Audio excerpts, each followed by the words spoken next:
a 2 bedroom, then three bedrooms, and then a 4 bedroom. Okay. So quite a bit of bedrooms there. Yeah, you could definitely make something work. If anything, you could struggle with it being a little too big, but you could do two, three of the apartments to sober living. You could set it up that way and just set up a lease with three of them. You know, it can get a little weird because you may have some guy in there in one of the other apartments shooting heroin while there's a sober house next door. I mean, but it is what it is. You know what I mean? It is what it is. Cassandra, go ahead. You put your hand up. This is cool. I didn't know Zoom could do that. Yeah, and I put my hat on too, hoping now I look 25 years old. You do. You look Um, good. yeah, so my questions, and I might be jumping ahead of like what you had scheduled out to talk about, but You're good. revolve around the lending portion. So, one on the front end, I'd love to know a little bit more about how you're structuring it with your private money lenders, especially if you're putting them in second position for the gap. And then two, how are you talking about it when you're doing the cash out refi? Because I know a lot of banks still don't understand this concept. And I know you're doing a commercial appraisal, Yeah.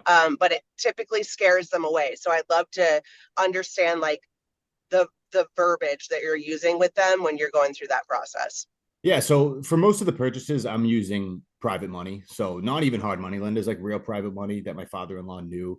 And that's what's a little different about me is like I'm really good at this model and I know I can teach it and the deals are very real. And but that being said, there's people out there like Pace Morby and all those guys that are way better than me at helping people raise capital to do it. So typically my investors, and I've been in arguments with them, they don't want to sit in second position, which I understand. It's like, Mm-hmm. how many successful deals can I do with them before it's like, obviously, I'm not going to screw you. But that being said, they typically want to sit in first position and, have a mortgage on the property, which record a mortgage, which I understand. Or actually, sometimes they don't even record a mortgage. So it's like, you won't sit in second, but you give me money to buy a property with no appraisal and you don't even record a mortgage. So, I mean, it is what it is. But I try not to poke that bear too much because, the private money lenders are huge. So there's many different ways to structure it. An LOI, a letter of intent, is going to help you tremendously with a hard money lender. We're able to do a lot of these deals with none of our own money in it, but I never preach that. Like there are guys out there who are really good at it. So yeah, I just have relationships through doing real estate for a long time, and then it's a very similar situation with the banks.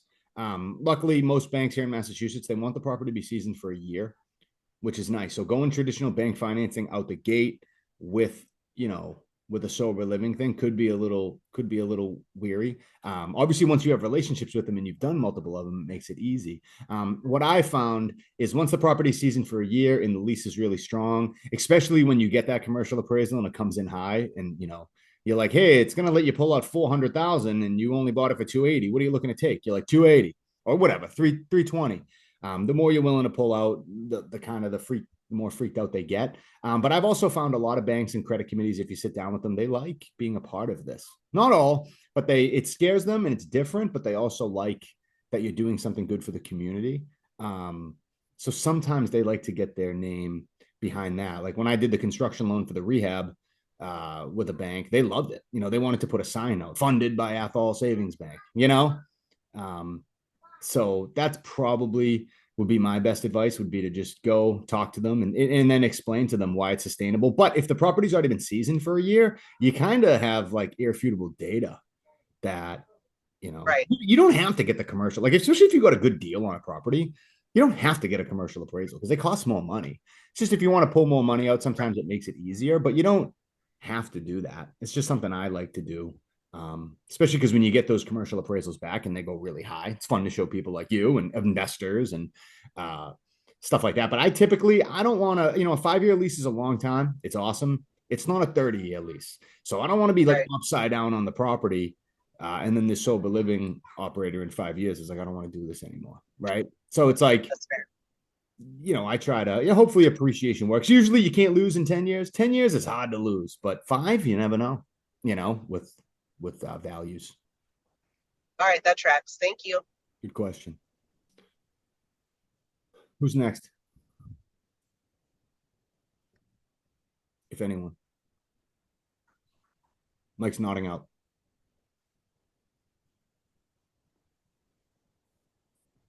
Let me actually blast this out to people. You cannot minimize workspace while you're recording. Oh, that makes sense. Anyone have any specific questions? If not, it's fine. Hi, Dan. My name's Andreas Makris. How you doing today? Good, bro. How are you? Good, brother. Good, good, good. Let me see if I can show my scary face. Yeah, let's see it. I'm outside right now. It's kind of a little bit dark. Yeah. It's a little dark. I don't know if you guys can see me. Oh, So question to you is where can I go since I have no idea about sober living? What's the best thing for me since I'm a newbie, beginner looking to understand and dive into it? Where would you recommend me starting? in terms of like acquiring a property or just understanding? Acquiring a property and learning more about the underwriting and how you look at it. Like I would like to learn more about, the process of, what's a good criteria, like uh, you find, like I say, like in the self-storage world where I look at saturation, the demographics, population count. What do you look at when you say, okay, this is a good area to buy a property to put a sober living? Like, what are the metrics, the criteria that you use? Sure. So, like, obviously, If there it makes any sense. If it makes no, that sense. makes sense. That makes sense. If you go in the videos will show you a lot of that. But because we're reverse engineering the deals and we're working with the operator first, and typically, especially if it's your first deal, I recommend working with someone who's already a state certified operator who already owns sober living. So what's really cool is they know where they want to be, right? They want to be close to public transportation. They want to be in this particular city because they have relationships with these particular inpatient rehabs. And I kind of let them guide me where you want to go. Now, some people are stupid. Like I bought one up in Rumford, Maine, in the middle of nowhere, and the guy was like, "The need is through the roof," and it's true, but it was a little more difficult to fill because Rumford, Maine, is just in the middle of nowhere, and like it was, if people are walking to work, it's cold up there. Like we're talking over 3 hours north of Boston, so we're getting up there. Yeah. But that being said, typically operators are pretty sharp and they know where they want to be. A lot of times they want to be close to the home that they already own. So they kind of help you narrow it down. Yeah, I'm in New Hampshire. Well, where do you want to be? I want to be in Nashua. Makes sense. Like, do you have homes in Nashua? Yeah, you can look, see if there's other homes in Nashua. And then from there, that narrows down the area because at the end of the day, we're just kind of serving somebody. Like they're almost our client, and then our job's to go out. What's different is I don't charge a consulting fee. I buy the property and lease it back to them. So we kind of win long term. It also takes the risk away from them on the front end because I'm not going to get paid unless I perform and go out and find that property. As far as what type of property to get into, a lot of them work single family, duplex, triplex. You don't really, you're not always going to necessarily need anything bigger than that. But anything in that, you're probably going to want 2,500 square feet is Okay. say. I've made it work with 2,000 in a 10-bed house, but you're gonna have to be kind of in like that right town. That was way up in Claremont, New Hampshire. It's just never gonna work closer to the major cities where things are expensive. But typically, it's one person per 200 square feet is a pretty good rule of thumb. So if they're looking to get a 15, 16 bed house, you're gonna want to be closer to that 3,000 square feet. Now, if something's 2,800, go look at it. There's unique things you can do to the property to make it work, which when I post the video, I'll show you guys like a room that I framed up, the basement that I finished out, put an egress window in. Because anytime you can create space and create and give them another 2 to 4 beds, which by the way, a lot of times like it costs you less than $10,000 to be able to like, kind of maneuver rooms and make things so they can actually have extra bedrooms. And then from there, that gets them another 4 beds, which is 800 a month, which is 3,200 for them, which is how you can take that, like, 4,800 is a good lease price. And then you created another $4,000 in income for them. So you get 1,000 on top of that. And that's what takes the deals from like that. It's a really good 15% cash on cash return, like boom to 30. Cause that's just pure net cash flow for you at the end. Does that make sense? Yeah. Understood. I appreciate it. Absolutely. Chris, Hey Dan, how you doing, my friend? how are you? Good. So I'm new to this group. I'm a member of Sub Two. I'm a member of Sober Living Riches with Andrew out of California. Andrew Lamb, I know him. That's cool. And so I've been looking. I had a house that I thought would work. I couldn't quite make the pencil do what I wanted it to do. So I'm continuing to look, but you're talking about finding somebody who's doing it here and leasing it to that person. How do I find that person? Yeah. So you go, where are you? I'm in Birmingham, Alabama. Birmingham, Alabama. So if you Yes, sir. Google, well, first of all, you could do it as simple as just Google sober living Birmingham or sober living Alabama, and that Okay. right there, things are going to pop up. Sometimes the problem with just doing Google search is the companies that pop up are going to be the companies that are spending a lot of money on SEO, right? Search engine optimization, which are Yeah. typically going to be the inpatient rehabs and detoxes and Which I don't want any part. yeah, it's just a lot. Like, I mean, there's a lot of dough to be made in it, but you're competing against different real estate people. And So I went. I'm good friends with the people who run Jimmy Hale Mission here Yep. in Birmingham.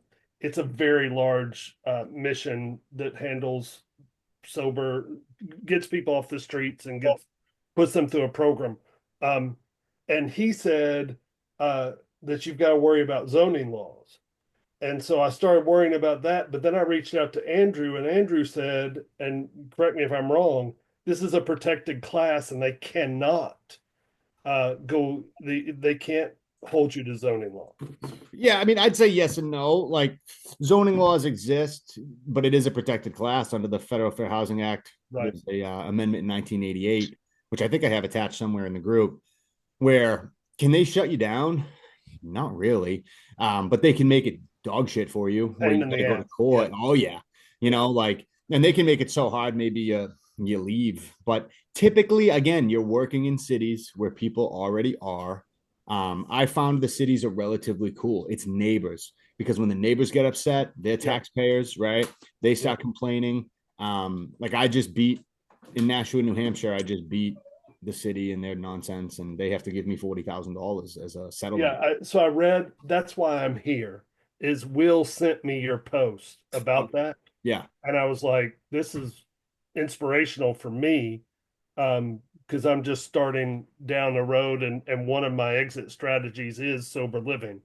So I want to learn more about it. So I can't stay on this a long time, but I do want to start going through the school stuff and kind of picking up what you're doing and learn more. So I really appreciate you. yeah, no problem, man. Yeah, I got you. It's you're gonna learn a lot by talking to the operators themselves. And I hate to say it, but like if you want to be like a marketing guru, you can join any sober home group in Alabama and say, hey, I have a loved one struggling with drugs and alcohol. You recommend any sober living homes? Like, you know, like I'm just saying, if you want to be like a savage animal, you know, Like you can guerrilla marketing, yeah. do whatever you want. I mean, I wouldn't call them and pretend that you have someone who's Right. interested in Right. moving into one of the houses and waste I time. literally just did that because I am looking for somebody. I really did that and posted in groups asking, yeah, the same exact thing you just said. Yeah, yeah. And you don't even have to say, you can just say, hey, I'm looking for sober living homes in the area. Does anyone know of any good ones? Right. It's that. Yeah. Yeah, that's a great idea. Just get creative. Thanks, Dan. I appreciate it. Nice to meet y'all. No problem. Hey, Chris, real quick. Yeah, I'm gonna man. send you a message real quick. I have a question about something you just said, and then you can All right, go or yeah. I'll text you. My cell phone's on here too, but Okay, I'll text you then. all right, cool. You get Thank it? you. All right, bye. Bye-bye. Siraj, go ahead, buddy. You guys hear me okay? Yeah. Did I say that right? Yeah, you got it. So the question is around so there's a deal that I was looking at that is currently a SRO, like I think it's single resident occupancy. Yep. So it has currently like 22 rooms. So I was thinking it could be a good candidate for something like this. But the area, I think one of the things that you were saying on the last Q&A was like, you need to be around like public transportation and stuff. So where this city is, it's a city that's upcoming, but it's like, at the end of a metro train line. It's like, you don't have public transportation nearby. You would have to drive everywhere. The metro comes only like 2 times a day, 3 times a day or something like that over there. Would that not be a good area for something like this? No, I mean, I think the area could work. I think anything can work if it makes sense. It's just important to find someone, like finding an operator first and figuring out where they want to be, and then just charging them according to the price of the property. Because I've walked properties with people before who are like, I want to be in this specific area, this house. We're like, this house would work. Like, it's great. It gets you 17 people. Well, here's the price of the house. This is what I'd want for a return on a lease. That's more than I want to spend. All right, well, we'll keep looking. You typically waste a lot more time because, like, there are random single family houses in neighborhoods that just look like, you know, a family of four would live there. And absolutely that house would work.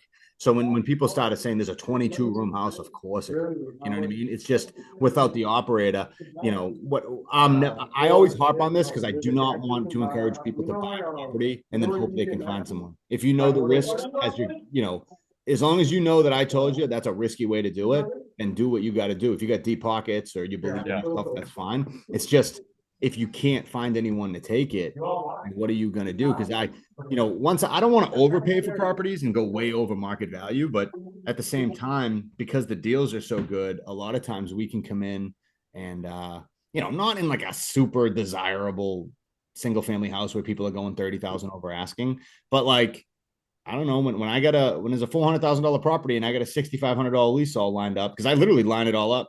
I verbalized that before I even put the offer in. So it's kind of like, yeah, maybe I'll go in at 350 to see what happens.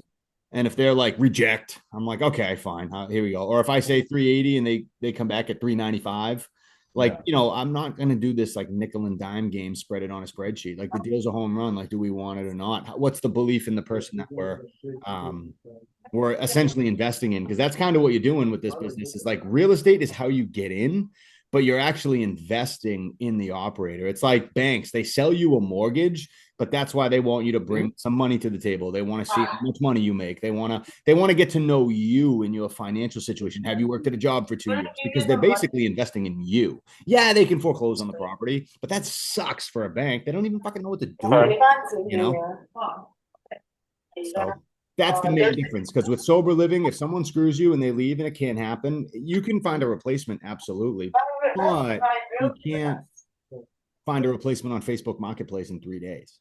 Like you can't with a regular. I need a break. Also, if the operator says, I like the holidays, full day to clean up. This is the area I want to be in, and because it's really good for sober living, even if they don't make it work, odds are that like another operator would. So by going off the guidance in the area of an already successful operator, you're probably putting yourself in a position to where in the future other operators would want it. Yeah, because they would have the expertise to determine what area they want to be in, right? Correct. And then like we were talking about rent, like I was looking at some of your deals like that you have put out in one of the videos. And some of like I was kind of gauging like the right threshold. So I came up with like 3, and one of them is that it looks like you were charging about $250 to $350 per bed. And then I saw that you're charging somewhere around $20 to $25 per square foot. And then the last observation was that you're doing something around like 1.4 to 1.8% of the purchase price in rent per month. Are those metrics that you're actually living by, or is it just like something that I'm just seeing? No, you're like really like analyzing it deep, which is good. But I'm going more off of. I kind of look at the gross operating income of the operator to help determine what I'm going to charge. Now, I only follow that to a certain extent, but like I'm certainly going to follow that when I know the deal's not going to work. Because people say, well, how do you come up with these numbers? I kind of make it up. How's that sound? You know what I mean? Like, honestly, but I make it up so it's good for me. And how do I make sure that it's okay for them? I know, right? How much are you charging per week? About $200 a week. Okay, cool. How many beds do we agree we can get in here? 18. So I do 200 times 18 times 52 divided by 12. There's your operating income. Multiply that times 0.80. Let's assume they're going to have vacancy. And then you're going to have utilities. They have cups. They might give a free bed to someone. Their net operating income's $14,000. On a $700,000 property, like I want to get $8,500 at least in rent. So like, that's probably not going to work. But on the $400,000 property, like I know I can get that 6,500. A lot of times it comes out to like 35 to 40% of their gross operating income. I'm essentially trying to reverse engineer the deal to where I can give them a turnkey business and let them make $3,000 or $4,000 a month if they do things the right way. That's kind of how I look at it. And the way I look at it too is I tell them these are kind of front loaded. And what I mean by front loaded is it's going to be a lot more difficult for you at the start because we're taking on all the risk. But because I give you a 1% rent increase on a long-term lease, you have the ability to change prices. The cost of living is going to go up a lot higher than the 1%. That's what, $65 a year. And then the next year it's what, $69. So if you go from 200 a week to 250 a week in 4 years, which is very, very possible, it's 200 a month. You know what I mean? Then all of a sudden this deal is going to become more and more profitable. Also, I'm very upfront with the operators. I bought a lot of these properties when the market was through the roof at 7% interest. I'm probably going to refinance and lower my interest rate, and it's going to become more profitable to me. In 5 years, you're going to have a lot of leverage because I'm not going to want you to fucking leave. Why would I want you to leave? If you've successfully paid me every month for 5 years and I didn't have to do anything, like, I'm not saying I'm going to be stupid and lower your rent $1,000, but like, I'm not going to be like a shock about it. Like, you won. Like, now it's time. Congratulations. Like, you made it through the first 5 years and you did well. Like, now it's time for you to really shine. Because if I can make it through another 5 years, now is when I really start to crush it on the appreciation side, right?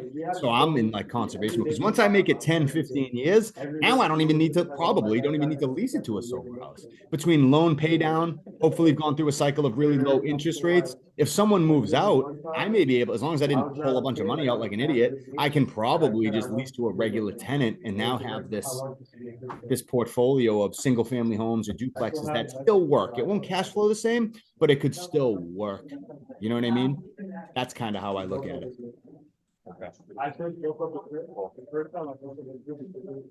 Adero. Is that how I say it? Got it. How are you? Good. How are you? Did I say your name right? You did. Okay. Good job. Quick question. This is kind of two questions in one. What strategies do you use to mitigate the risk when taking on a property that requires, up for investment, like the rehab costs, while also identifying early red flags that suggest an operator might not be a good long-term partner?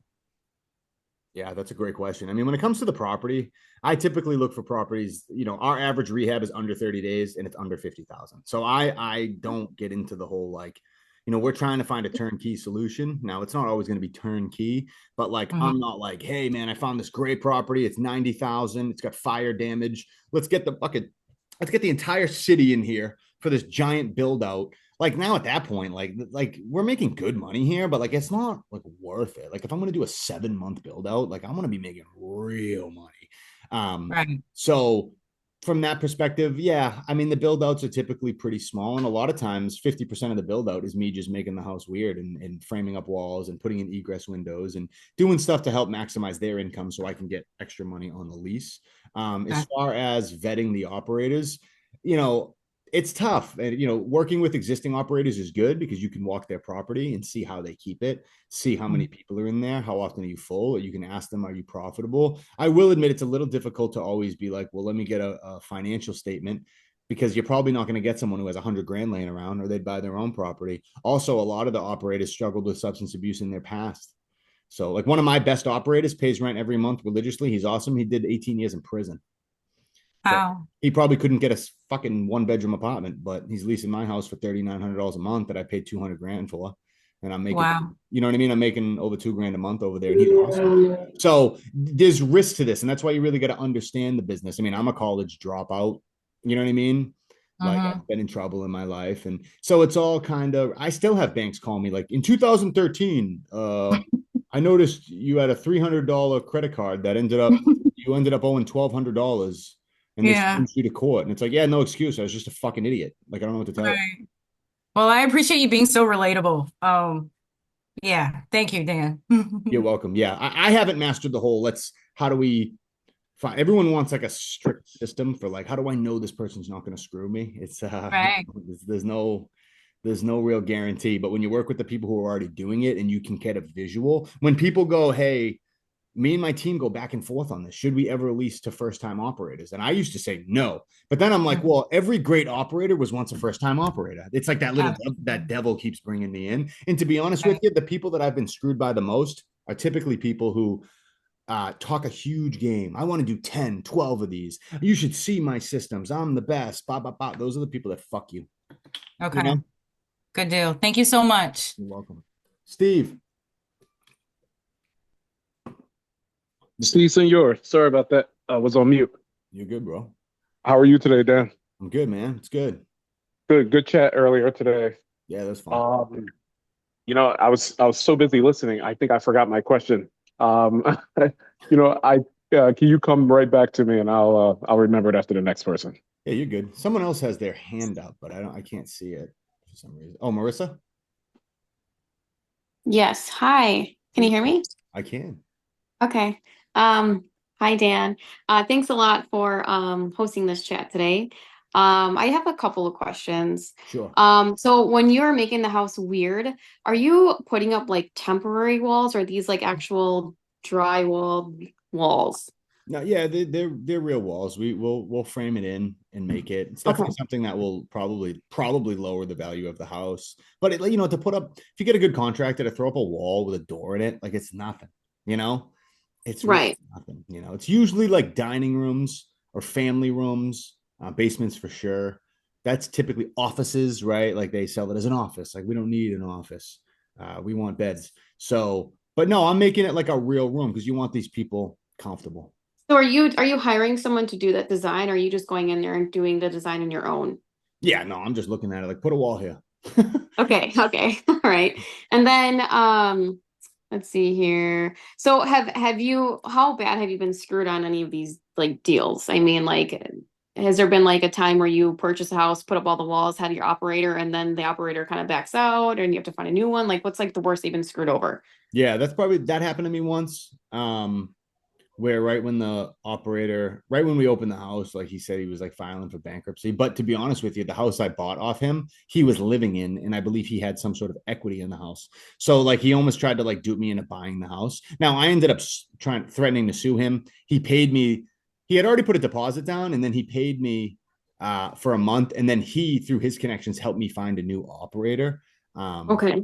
So, but no, that can definitely happen. If we've done 18 to 20 deals, there's been like 3 in particular that not all that way where they screwed you right away. I had one person where we were doing a big build out and this guy wanted to do a joint venture instead of, and I was new at it. And he handled the build out and I was paying his company who then pays all the subcontractors and he was like stealing money.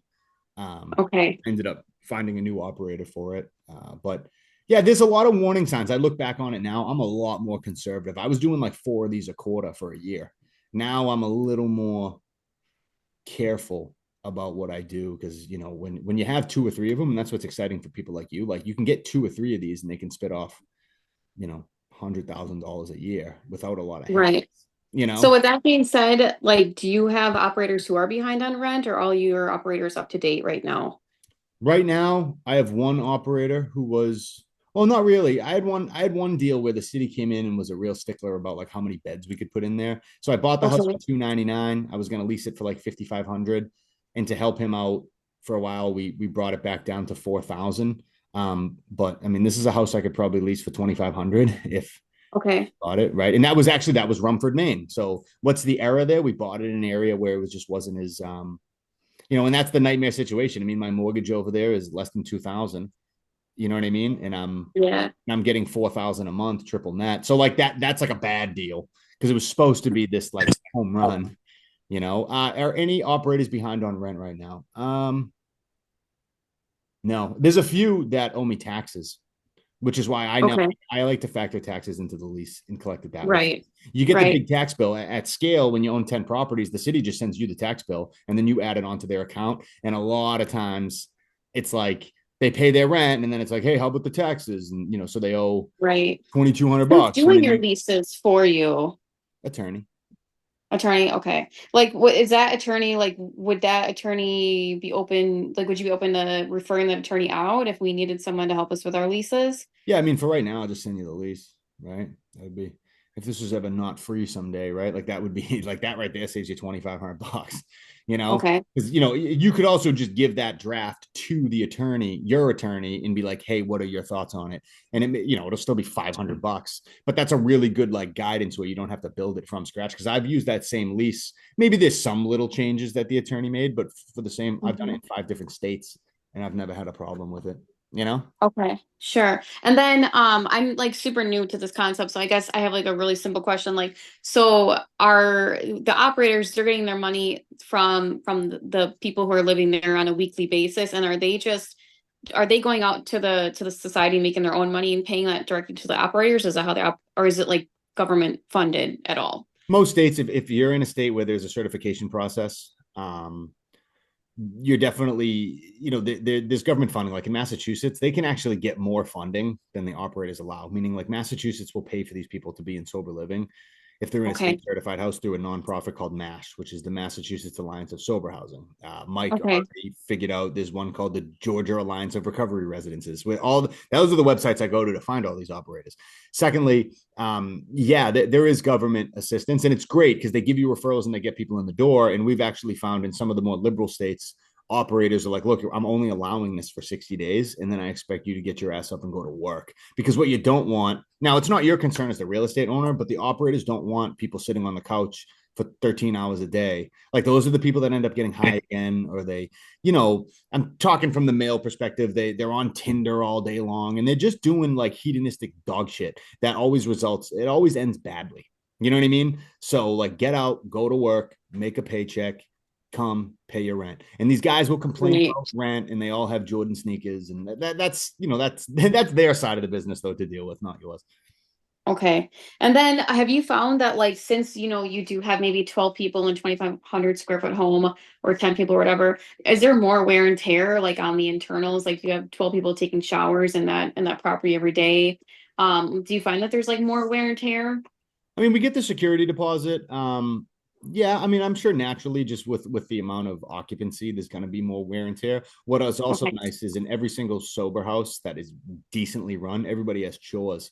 So yeah, there's 12 people beating it up, but there's also like someone's job is to clean the upstairs bathroom every week. Someone's job, and if you don't do your chore, you boot it out. I've lived in these houses. So they're relatively well kept because like part of the program of getting sober is growing up in taking personal responsibility. That being said, like if I buy a house and it has a fridge in it, I just go, here, you can have the fridge. Like, I'm not like owning it. Maybe, you know, I'm sure legally we have to handle the stove.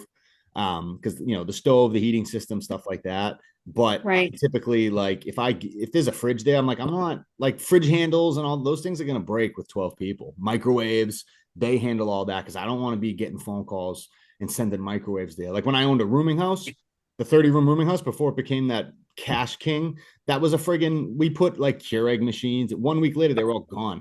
I'm like, that was fucking stupid. I tried to like make it like homey for them and they just robbed me. So like, I was like, yeah, I'm not doing that again. But yeah, they're going to beat it up. But that's why, think about it this way. If you, on average, how long is the average tenant stay? If you get a sober house operator in there 5, 6, 10 years, how many times if that was an apartment would you have turned it? Right. So even if they, I promise you, it's never going to look like a nightmare eviction. I mean, my father-in-law's been doing real estate 30 years. I could show you videos of apartments that they went to during an eviction. It would make you never want to do real estate ever. It's like, you're talking, you got 5 guys there for 3 days throwing stuff out. Sober house is never going to look like that, you know? Okay. All right. I appreciate it. Thank you so much. Are you going to be able to send us this recording at all?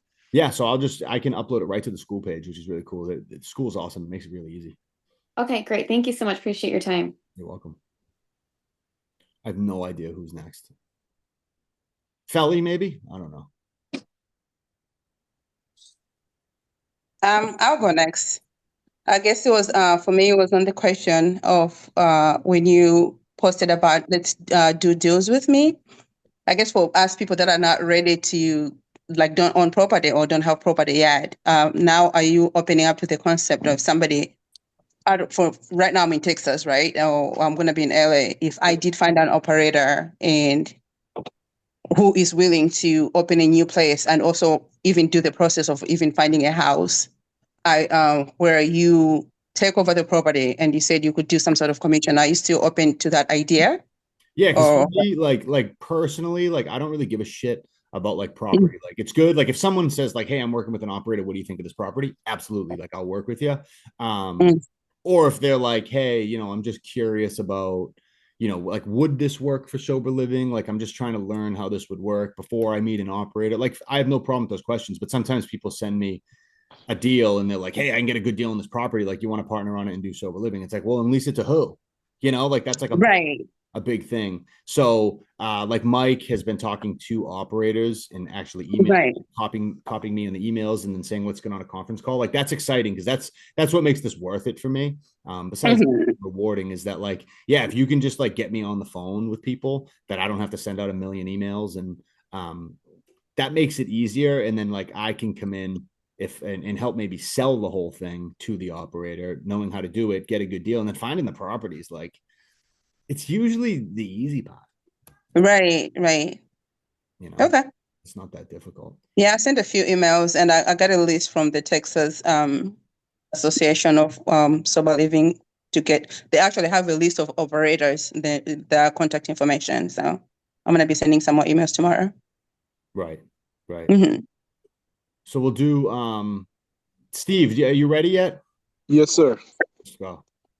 So my question is, when you get an operator on board, and do you guys sign any sort of like preliminary lease or preliminary, like before you purchase the property? Like, how do you, I guess, kind of get the real commitment out of them? I mean, the real commitment's difficult, right? Like, obviously, because but if I walk a property and we kind of work it out and we have like rough numbers on everything, like, hey, you're going to pay all the utilities. This is what your price is going to be. This is what we're going to do to the property. It's mostly verbal. Then we'll put together, if I lock the property up and the seller says, yep, we'll sell you the property. That's when I'll send over an LOI. Now, LOIs are typically non-binding, but like, they're not going to sign a lease on a property that I don't even own yet. So we're not taking the upfront risk on that. They could back out. They could do this, but remember that I could also fucking never fix the roof, right? Like they're taking a risk too. Like, I'm paying you this big high lease, and like now you sold me on like how you're such a good guy in recovery, and now the heat's out, and like you just got your phone off. What are they going to do? Not fix it? So there's always risk on both sides. You could make the argument we're taking the bigger risk, but we also own the property. So you can always sell it. On the first deal, I'd recommend maybe not stretching and overpaying for a property because you're excited to get it done.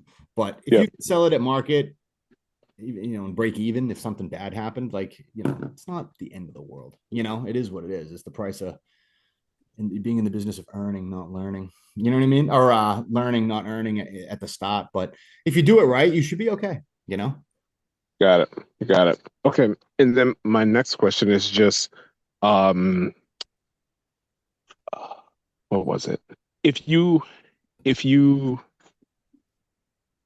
yeah, I don't know. I just lost my train of thought. I'm just listening to your first question. It's all good. I think that was pretty much it. All right. Yeah. You can always type it on the side too. You're good, bro. I'll go to Kyle and Carlos.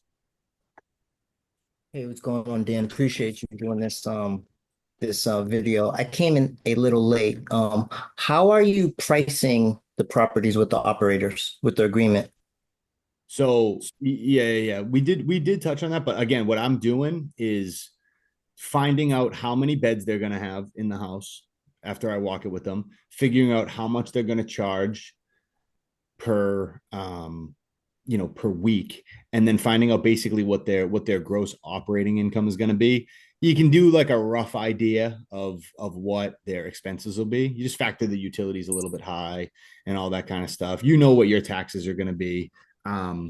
And then from there, I reverse engineer it. It usually comes out to about 35 to 40% of their income they put over to housing, because they don't have a lot of overhead either. They got the utilities, they got Quick Cups. Sometimes they buy supplies for the house, and then they usually let one manager, depending on if it's a 30-bed house, they might be two, but they're letting one person live there for free. So, like I said, I only do that to a certain extent. I did a house in Springfield, Massachusetts. The guy's getting like 25 beds in it. I bought the house for $400,000. It's basically turnkey. He already has a house with me. He's been fantastic to deal with. He buys his own furniture. Like he's the real deal. and I gave him 5,500 a month. So like he'll probably come in there if he can keep that full. He'll probably make $6,000-7,000 a month. I don't give a shit, you know. So I always want to get that, whether it's call it the 1.5% rule, whatever it is, you know. But like I want to be making at least $2,500 a month, you know, pure net cash flow on these deals. Now, if I make that on a $200,000 deal or a $400,000 deal, like they're both really good. Yeah, one's a 50% cash on cash return and one's only 33. But and at the end of the day, guys, get your money, but you want them to make money, right? Because I found the idea, trust me, I've done the ones where I'm like, man, look at the lease, this is great. And then you kind of reverse their income and you're like, how are they going to make money? And you might think they wouldn't be stupid enough to sign a deal that makes no sense for them, are they? Yeah, sometimes people are. You know, you're like, did this fucking guy do any math? That's what I ran into with that house on Cape Cod. It was 650 grand and it was an $8,500 lease. It was like 16 beds. So he only pulled in 13,000 a month plus his utilities, plus there's some vacancy involved. Like he had like no margin, you know, no margin. So again, he was like duping me into buying the house, but that's kind of how I'd go about it. And if you guys like meet operators and start doing it, you know, that's when I would start talking to me, because I can provide you value on like how should we price this, right? If they're going to do 13 beds, you know their maximum income is going to be $10,000-11,000. So like a $7,000 lease is never going to work. So you're not going to want a $500,000-600,000 property. You're going to want to be in that $300,000 to $400,000 property. Now, if they're like, well, I want to be in Somerville, Massachusetts, it's like, well, that ain't going to fucking work because everything's $1 million. You know, you start to get really good at it where like actually people call me and they're like, I'm in San Francisco and I want a sober house. You're like, all right, it's gonna have to be fucking 100 beds. Like it's just never gonna work, you know. But that's kind of how I reverse engineer it. I can just sort of look at the purchase price of a property now and know, like, if it's $500,000 and I can lease it for $7,000, I'm gonna make $3,000 a month. If it's $6,300, like I'm still gonna make $2,500. Like I've gotten good at it because you just do what's the amortization schedule on a $400,000 property, a 450, a 5 on a 25-year AM. It's typically what you're going to get, a 25-year amortization. So like I've just gotten really good at the $300,000 to $600,000 purchase, already knowing exactly what everything's going to be. Whereas when I'm doing it on a $3 million property for regular residential real estate, I'm like, whoa, like what's this mortgage going to be? Like how much are the taxes? What's the, like, that's not how my brain works because I don't do a lot of those deals, you know? Yeah. I've been in the business about 2 years. I'm an operator. I'm in the process now of buying a property. I'm arbitraging a property right now. And the purpose of me doing that is I was nervous about me buying a property and I couldn't find the clients to put in the property. How I was taught the business, I was taught to arbitrage the property, but we deal with agencies. So a lot of the clients I get is this company called Grace Point. It's more of a reentry program where there are guys that are in jail. They're in this special program, and their last couple months, if they don't have a place to stay, they find them housing. We have like a few guys from there, and we have just a few guys that are just down on their luck and they can't afford a place to stay. I mean, I think maybe we should talk after. I'm from Massachusetts, but my property is in Florida. Yeah. I'm in the process of grabbing like my own property, but looking at it and looking at the model, I kind of like arbitraging the property I have now. I really want to see what the other side looks like, just owning the property. I don't actually manage the property myself. I have a partner, and my partner, he actually operates it, deals with the organization, deals with the clients and all that good stuff.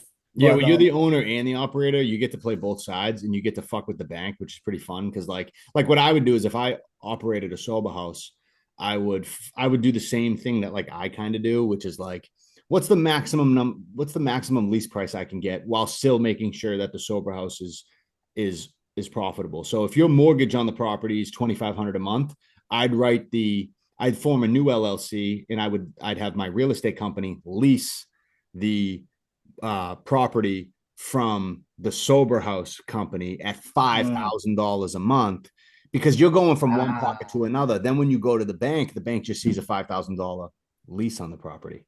Now they might Yeah. do their digging and kind of figure out, but that's how you fucking inflate the value of the property because you're just like, what do you care? Like, okay, my sober living company doesn't really make money, but my real estate company crushes it. You could do a $6,000 lease. You could, within reason. That's what all the big players in the rehab space and stuff are doing. I know a guy who his name's Eric Spofford. He owned a bunch of these from New Hampshire. He's Granite Recovery. He sold it. He had detoxes, inpatient, sober houses.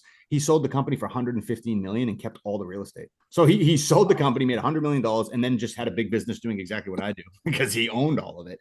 So you get that's another level. But yeah, I mean, and when you're operating a sober house, like that's genius, man. Like if you can own the sober house and operate it, it's very, very difficult to lose, unless you can't find clients. How do you find clients? You just go and knock on the doors and send out emails and get in with the correction officer programs, get in with obviously the state certification programs, do outreach to the rehabs in the area, the treatment centers. Florida, there's a lot in Florida, which isn't a bad thing. From my experience, being in a saturated market is better than being like, I'm the first sober house in town. It's like, yeah, probably for a fucking reason.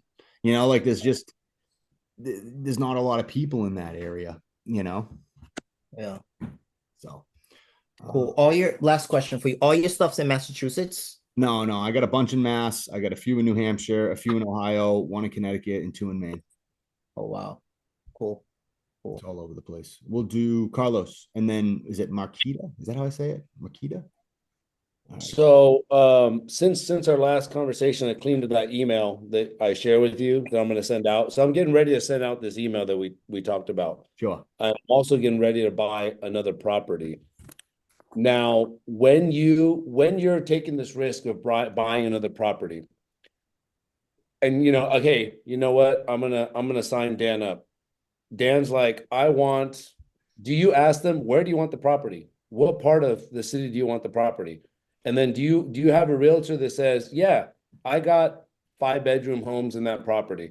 And then do you just check off everything they want? So it's like, hey man, it's all here for you. And then at what point do you get that lease signed? Is it during the shopping process? Because if it doesn't work out, I can just turn it into a long-term rental until I get figured out and find somebody else, or just hold on to the property. Yeah. Right. And hey, I find Mike, and Mike's like, hey, I know Dan backed out, but I'm looking for the same thing. All right, great, Mike. But at what point are you like, all right, now we're building out? Now when the lease is signed, is that when you start to build out? Or do you do it in anticipation of, like someone like me, that I'm brand new, right? Maybe now you already know I can do this with my eyes closed. I'll just do the build out. But for someone, this is the first one. Do you get that lease signed and then start to build out? Yeah. And then are you paying for the utilities? And are you providing supplies? I've heard a couple all weekend. That's all I did was watch YouTube videos of people that are kind of doing this. But your approach is a lot different. They're teaching you kind of how to like run and operate one. I don't want to do that. I live in California. I'm in Ohio. I don't want to take phone calls about, I just want to lease a property. And so they're saying like, yeah, we pay for utilities and we provide like basics, toilet paper. And I don't want to do any of that. So do you do that? Or, so I guess, do you provide utilities and supplies? And when do you start your build out process? When the lease is signed, or for someone that's brand new?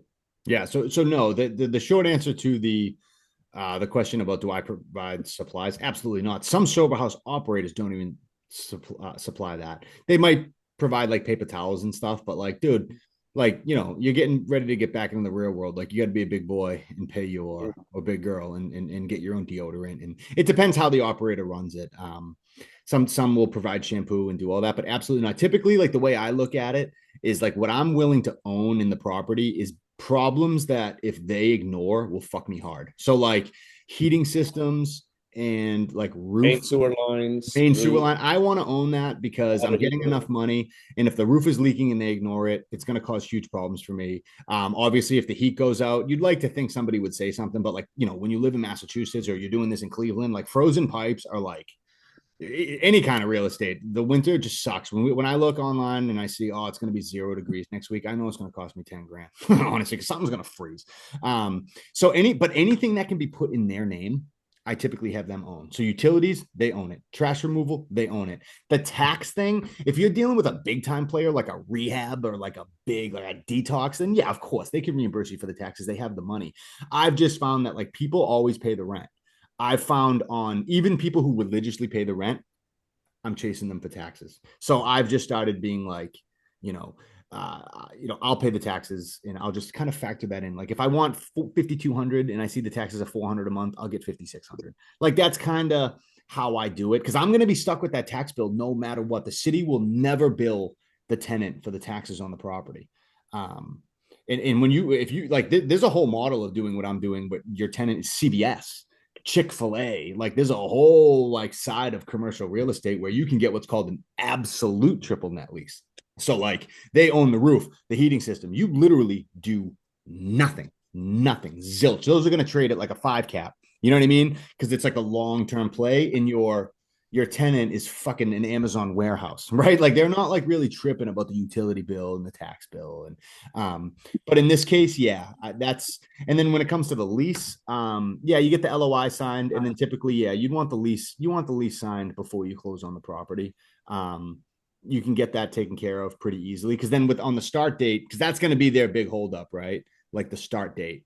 What if it's not done in 30 days? So you just put right in like, the lease is going to start December 1st or an agreed upon date between the two parties. But most people you can share that lease. You can share that lease with us or some form of lease so we can look at it. Yes, I know you asked me for that. I did send it to one person. I will. Yeah, I'll email you. I'll start a conversation with you again later because I know you're busy. I don't think I have anything else. Yeah, I think that's it for now. Thank you. No, you're welcome, my friend. I think was it Marissa was next? And then we'll go back to Cassandra. It was Makita or Marquita. Oh, Marquita. She put her hand down. So you're right. Yeah, he just answered my question. Thank you. Okay. Well, if you have anything else, I'm here. Marissa, go ahead. I'm so sorry. I didn't realize I saw my hand up. I'll put it down. I don't have no more questions. Cassandra, go ahead. You're good. Thank you. One thing I just thought about, and do you work this into your lease or have any concerns about bed bugs and or making sure that they're regularly servicing the property to, for pest control? Yeah, some of the operators have honestly, God, I haven't run into that yet. I've actually run into bed bugs in my I evicted someone from regular residential and brought bed bugs into my personal residence. It fucking was horrible. Horrible. So the sober living operators are usually pretty good about that. Some of them, what they have is you can buy these heaters online. When people move in, they can put all their stuff, like their clothes, the bedding you provide, which is kind of cool. You can keep that safe. Right. Yeah, I haven't thought much about that. That's going to be on them if it happens. Right. But that being said, that's an expensive thing. Like the best way to do it is the propane. They pump it in with, but like everyone's going to leave the house and the whole those companies that spray the baseboard, it never works. Right.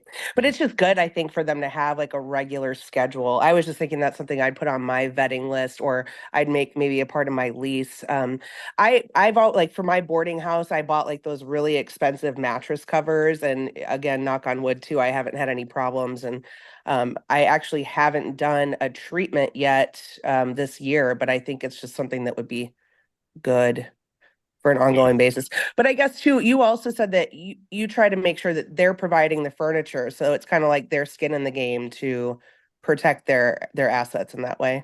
Yeah. Yeah, no, there is it's good for them to provide the furniture, to have skin in the game. The 1 month deposit is big too. Like we're selling them on the idea of not a lot of upfront capital. So when you start trying to get a high lease, so first less security is 18,000 plus the furniture. We've talked about this. It's like, kind of like, wait a second, I got to bring $30,000 fucking dollars to this. Like, you know what I mean? Like this is kind of, well, now I could go get a hard money loan.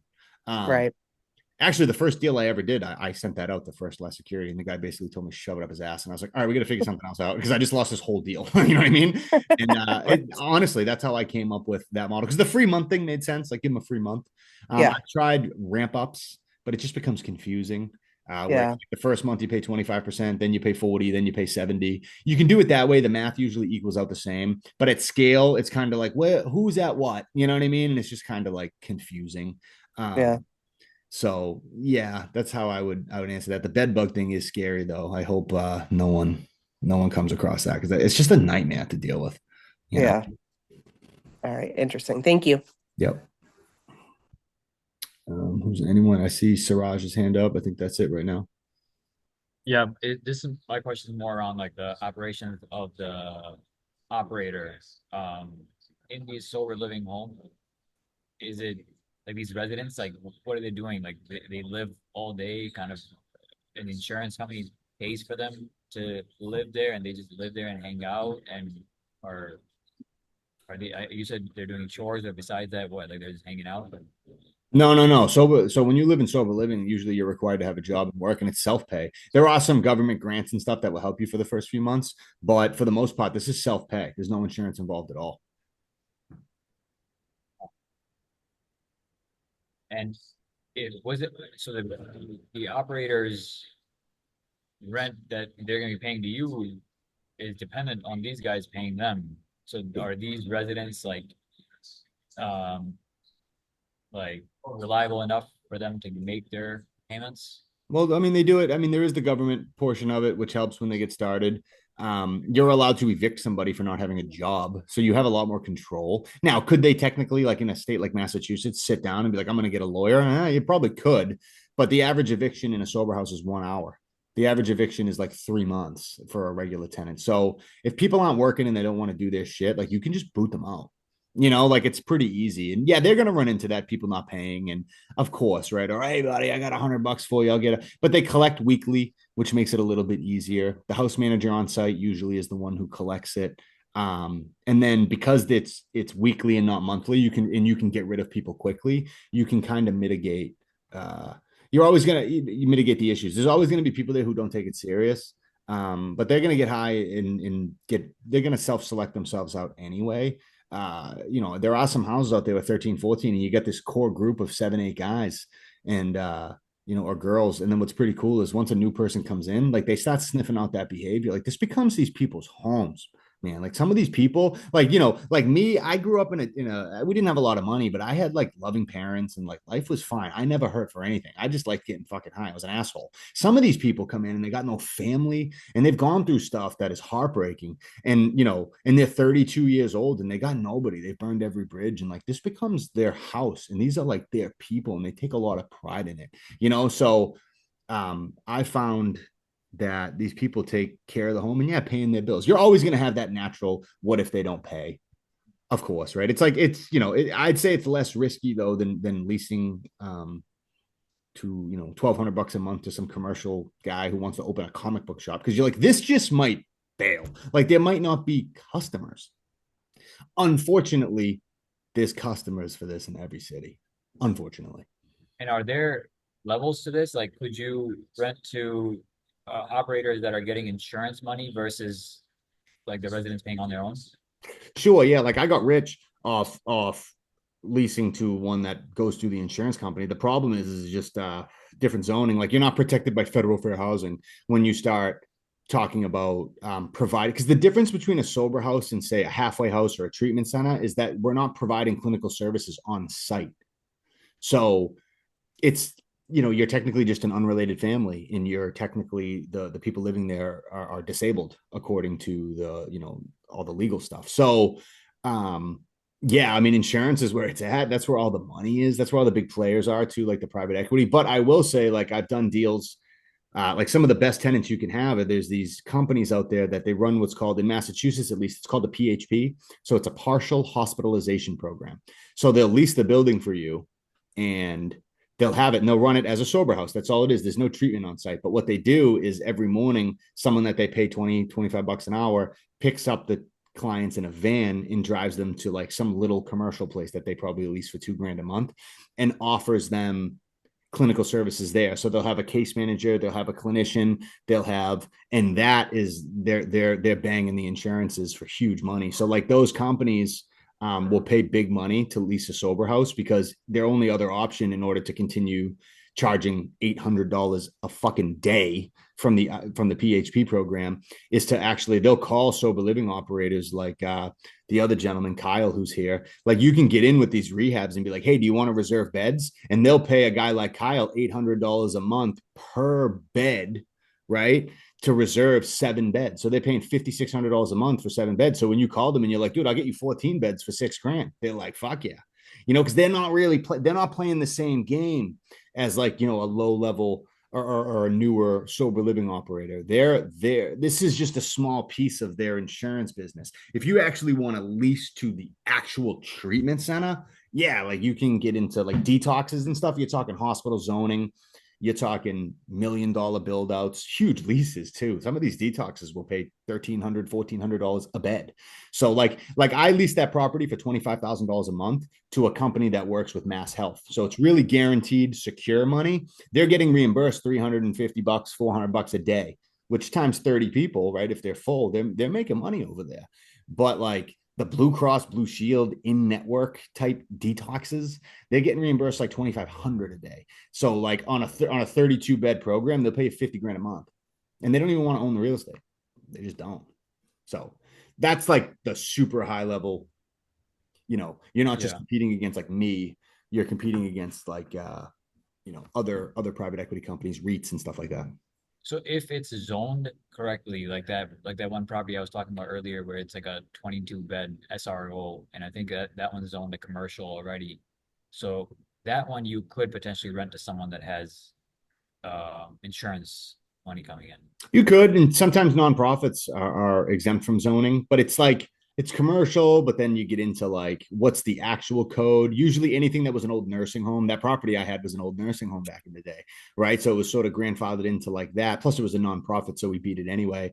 But anything where you see like, oh, you need a special use permit, or now you're just going in front of like 6 old dudes, who are in front of the zoning board, who can basically just say yes or no. Some cities have what's called, or some states rather, like Connecticut has what's called a CON, or a certificate of need. So they can just basically say yes or no based on whether they think we even need this in this particular area. So if you wanted to lease your property, there are like brokers out there who they make a ton of money by working directly with operators, big time operators, to then try and find people who have properties that work. And then they arrange the whole deal for you and take a massive, they might take 5% of the total lease.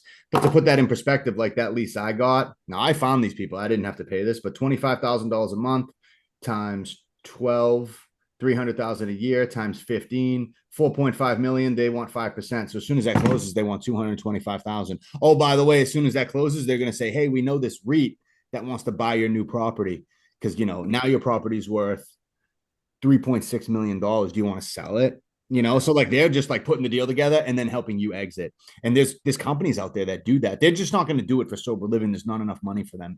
You know what I mean? Mm-hmm. So yeah, people don't even know all this exists. Yeah, thank you. No problem. Carlos again? Yeah, so my wheels are turning. A real simple question. You don't furnish these homes, right? No. Not you. I have, but I try not to. Okay. And then because these are exempt, can you do them anywhere there's no zoning, or does it have to be in a zoned area? And then I have one more question. Well, the nonprofits are exempt. Usually you're not exempt from zoning, but typically because you're working with the disabled class, you have protections. Now, you can't always hide from life safety code. Like, you can't say, well, these people are disabled, so I don't need a sprinkler system. Doesn't work like that, or I don't need a fire alarm. But you can, because they're a protected class, it can be much more difficult for the city to just say, well, this is an illegal boarding house. Well, no, it's not a boarding house, because a boarding house is a totally separate thing where people kind of have their own rooms with locks on it. And it's almost like separate addresses, right? You're living at 198 Hampton Street, room number 4. This, like, we're all together. We all have a dining room where we all eat, all that kind of stuff. You know what I mean? So it is separate. You're operating as an unrelated family. And then the city might say, well, there's only 3 people allowed, only 3 or 4 unrelated people allowed. You can usually beat that via the federal fair housing. Are you checking the zoning? Are you relying on the operator to understand that, or is it like a combination of both? And I The still have operator's one. not usually gonna. I mean, luckily, if it's in the same city they're in, you already kind of have a snapshot of like how was it with the city. To be honest with you, what I typically try to do is I just buy the house and set it up and get it open and then kind of see what happens. Because some of these houses, the cities just never come knocking because they don't really care. Honestly, the cities don't care. What fucks you is the neighbors. Honestly, because once the neighbors care, now the city has to care, right? Now they have to check all their boxes for CYA. It's just they're just covering their ass. Like they don't actually really care. Like that property I have that was technically commercial in Greenfield, I have to deal with that on Monday. We have to convert the property to residential and put a sprinkler system in because somebody lit the deck on fire with a cigarette. So now, like the fire department showed up, and now the building commissioner is like, well, I officially know that this is a sober house, so we have to do it the right way. I'm not telling you you can't do it, but we have to kind of go through the process because if somebody lights the house on fire again and it burns down, like I could be like, the city knew that I had a sober house here. You know what I mean? So, that's kind of I like to get it open, get it up and running, because then most cities aren't going to come in and put a cease and desist on the property and just boot everybody out. They don't want to do that. That's risky. They don't want that problem. No, because then you get your lawyer involved and you're like, oh, do we want to kick everybody out? What if we're wrong? But they might take you through the headache of like going in front of zoning. If you have to put a sprinkler system in and spend money in the property, that's okay. It's okay. That's just money. What you don't want is them saying you can't do it. When the house is already open, you can go through that battle while they're still operating and you're still collecting rent and work through that without bleeding. What happened to me in Nashua is I started going through all that because of the neighbors before I operated. So even though the zoning board was wrong and what they did was technically illegal, it took 6 months to go through the lawyers, but they basically said, no, you can't do it. So what am I going to do? Just fill the fucking house up? I couldn't get a permit to do any of the work. I couldn't even get a permit to do like drywall and stuff. You know what I mean? So it was like, okay, now the house is vacant. That's the nightmare you want to avoid. How did the neighbors find out it was a sober house? The contractor told them when they came up and fucking asked. I see. And then the last question I had, like, this is where my wheels are turning. I don't know if you'd have to be an operator to do this, but is there an end game? Because you were talking about selling the portfolio or whatever.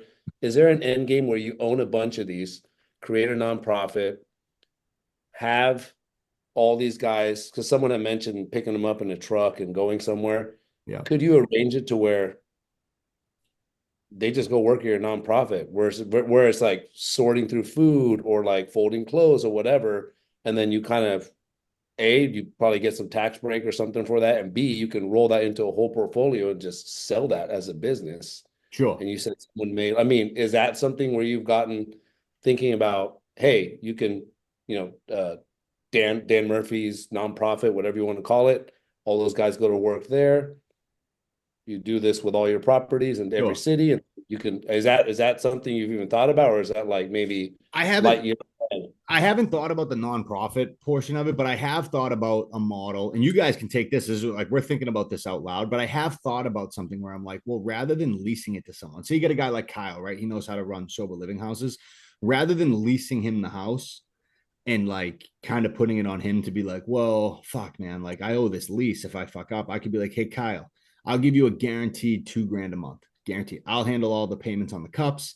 I'll handle the paper towels. I'll handle all that. And I'm just going to kind of pay you to be the eyes and ears. I'll still give you a house manager because I have way more wiggle room on margin because I own the property. I don't have the $5,000 lease. I got the $2,400 mortgage. So paying him $2,000 and then basically optimizing the property and running it so it can spit out $2,000 to $3,000 a month. What I like about that is now if Kyle fucks up and fucks me over, I don't have to evict him. I fire him. You know what I mean? So, that model right there is going to be more work. It's going to be more expenses. You're going to grow a little bit slower because like you're going to have to be buying cups and doing all this stuff and overseeing the collection of rent. Like there's going to be a lot more to it. However, that business is going to be more sellable.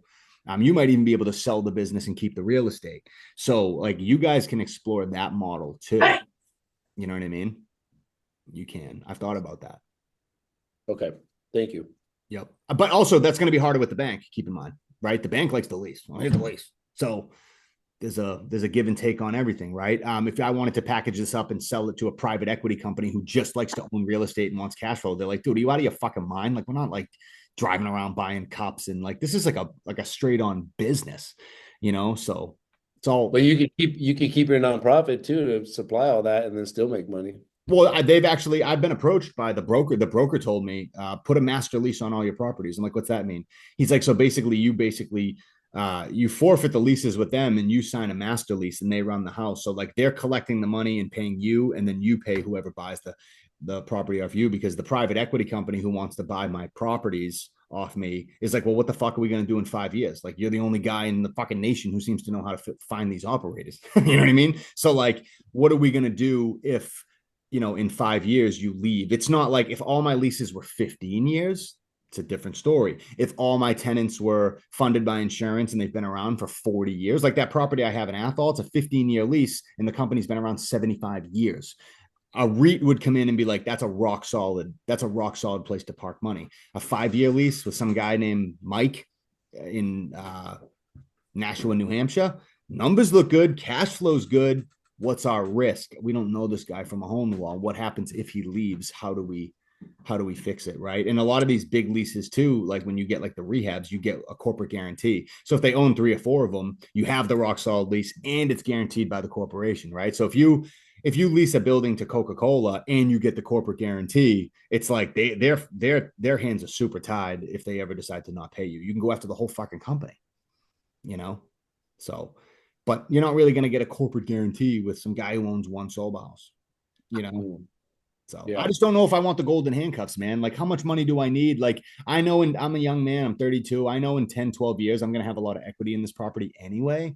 And I'm going to make enough money where like my family's not going to have to worry about anything. So do I want to sell my soul to the devil and take the big check and then be like, oh my God, like I'm basically still running this business. Only I have higher leases now than I had on mortgages because I took the check. So now it's like, I got to pay all that back and give them their return. I'd almost be more stressed. I'd have a ton of money in the bank, but I'd be up everybody's ass. When people aren't paying, it would be really stressful, Yeah, that makes sense. Thank you. You're welcome. Patrick, you've been patient. Hey, Dan. Pretty new to this, so just 2 questions. One is, what would you say are some of the like requirements, I guess, for, or like who's like most suitable for this type of strategy? And then kind of 2, like what's the best way to get started if it is a fit?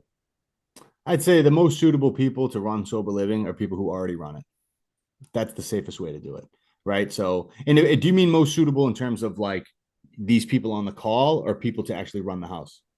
Most suitable as a real estate investor. Yeah.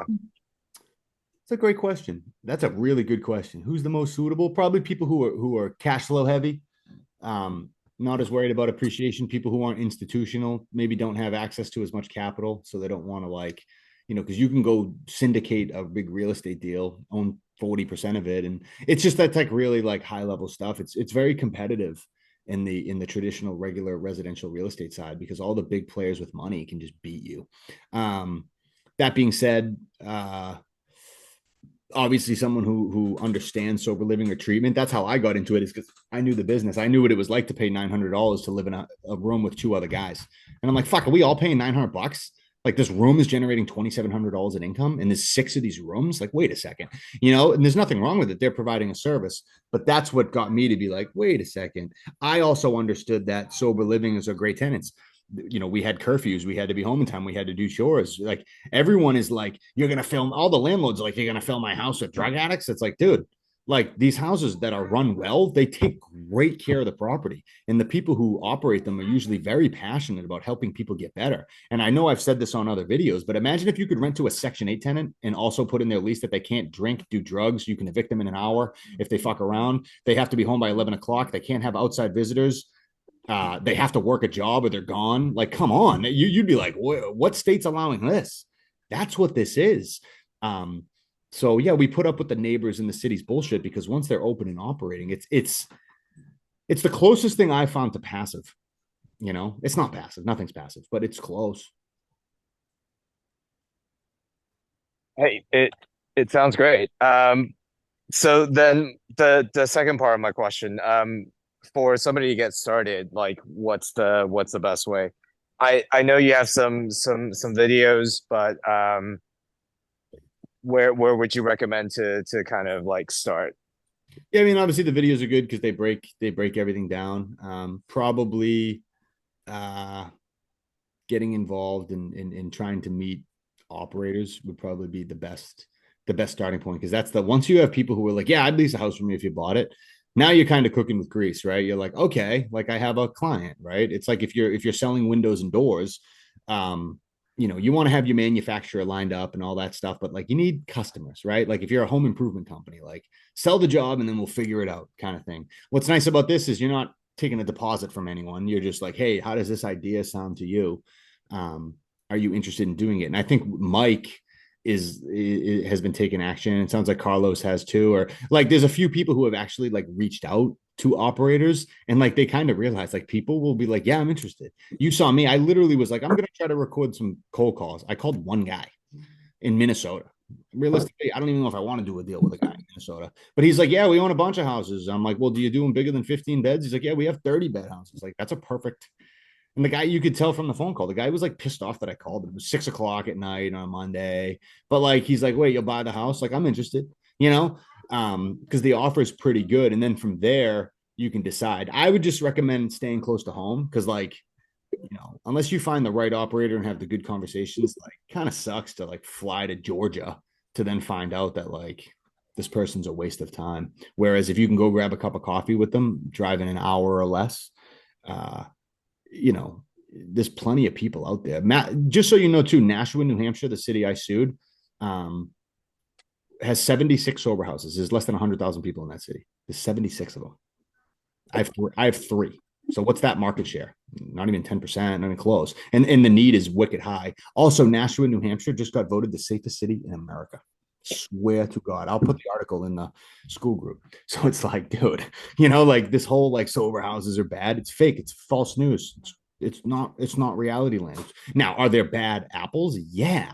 But like some doctor in some city just got arrested for drugging and raping women. It's like, bro, that doesn't mean doctors aren't safe. It's just stuff's gonna happen, right? Go run a report on Section 8 tenants, right? You're like, oh, some of them are horrible. Yeah, no shit.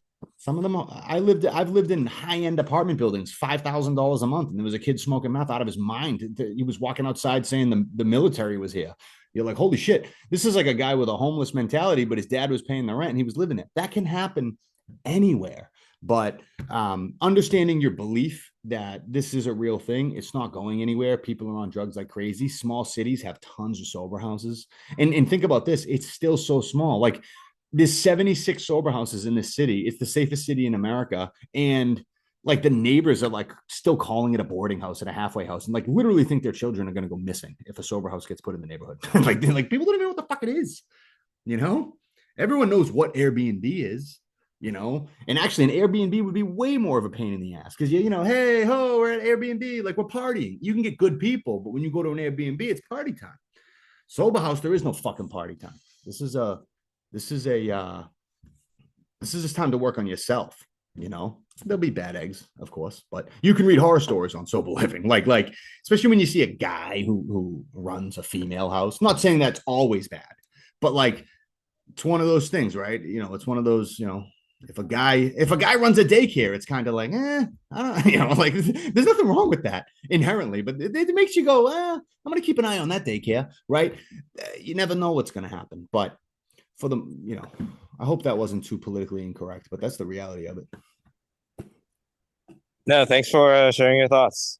Much appreciated. That was a tangent, bro. I appreciate that. No more hands up. Anything else?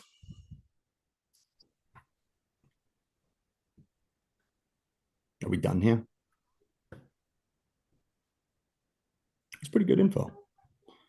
So, Mike, tell us about, and if anyone wants to start hopping off, they can. Obviously. I got one more. I'm sorry. Is there a minimum lease you're looking for? Like minimum 5 years? Yeah, that's I have 1 2-year lease right now, and that's on that property in the Cape where I got fucked by the operator. So I was in desperation mode, right? I was forced into a position that I'm telling you all to avoid, which is you own a property that does not work, leasing it to a regular residential tenant, and you need to get a sober house in there. And I gave someone a decent deal. And by the way, you know what that deal is? That deal is I bought the house for $615,000. It's already up over 150 grand in equity, and I have at least for $6,300 a month. I have no money in the deal. I refinanced every single penny out, and the property makes $1,000 a month, and I do nothing there. And that right there, that's a fucking disaster. You know. Now, if I couldn't find somebody, you know, that's something else. You know. Right. Anyway, thank you. You're good. So the advice for us right now is to just start looking for operators and building those connections that way. That's probably what I would do because from the partnership, right, and call it a shameless plug. But like if you bring someone like me or another person, like once you have the operator, people can start like getting together and putting funds together. Because without that, it's all just kind of like it's all just an idea, you know. Once the operator's there, you actually have a client, right? You're basically like a consultant, and now your job's to go out and solve their problem. What's their problem? Well, I don't have a house. Now it's your job to go find a house. Without that, we're just, you know, you get stuck in that like I don't know. You're just stuck in that like analysis paralysis, looking at properties. Would this property work? Would it not? These are all fantastic questions, but you know, people know when someone says, yeah, I'm looking to buy a house, it's not like you're trying to close a deal selling a Kirby vacuum and it's like, we need to close. Like, no, this stuff takes time. You know what I mean? So like, you can't like fuck it up.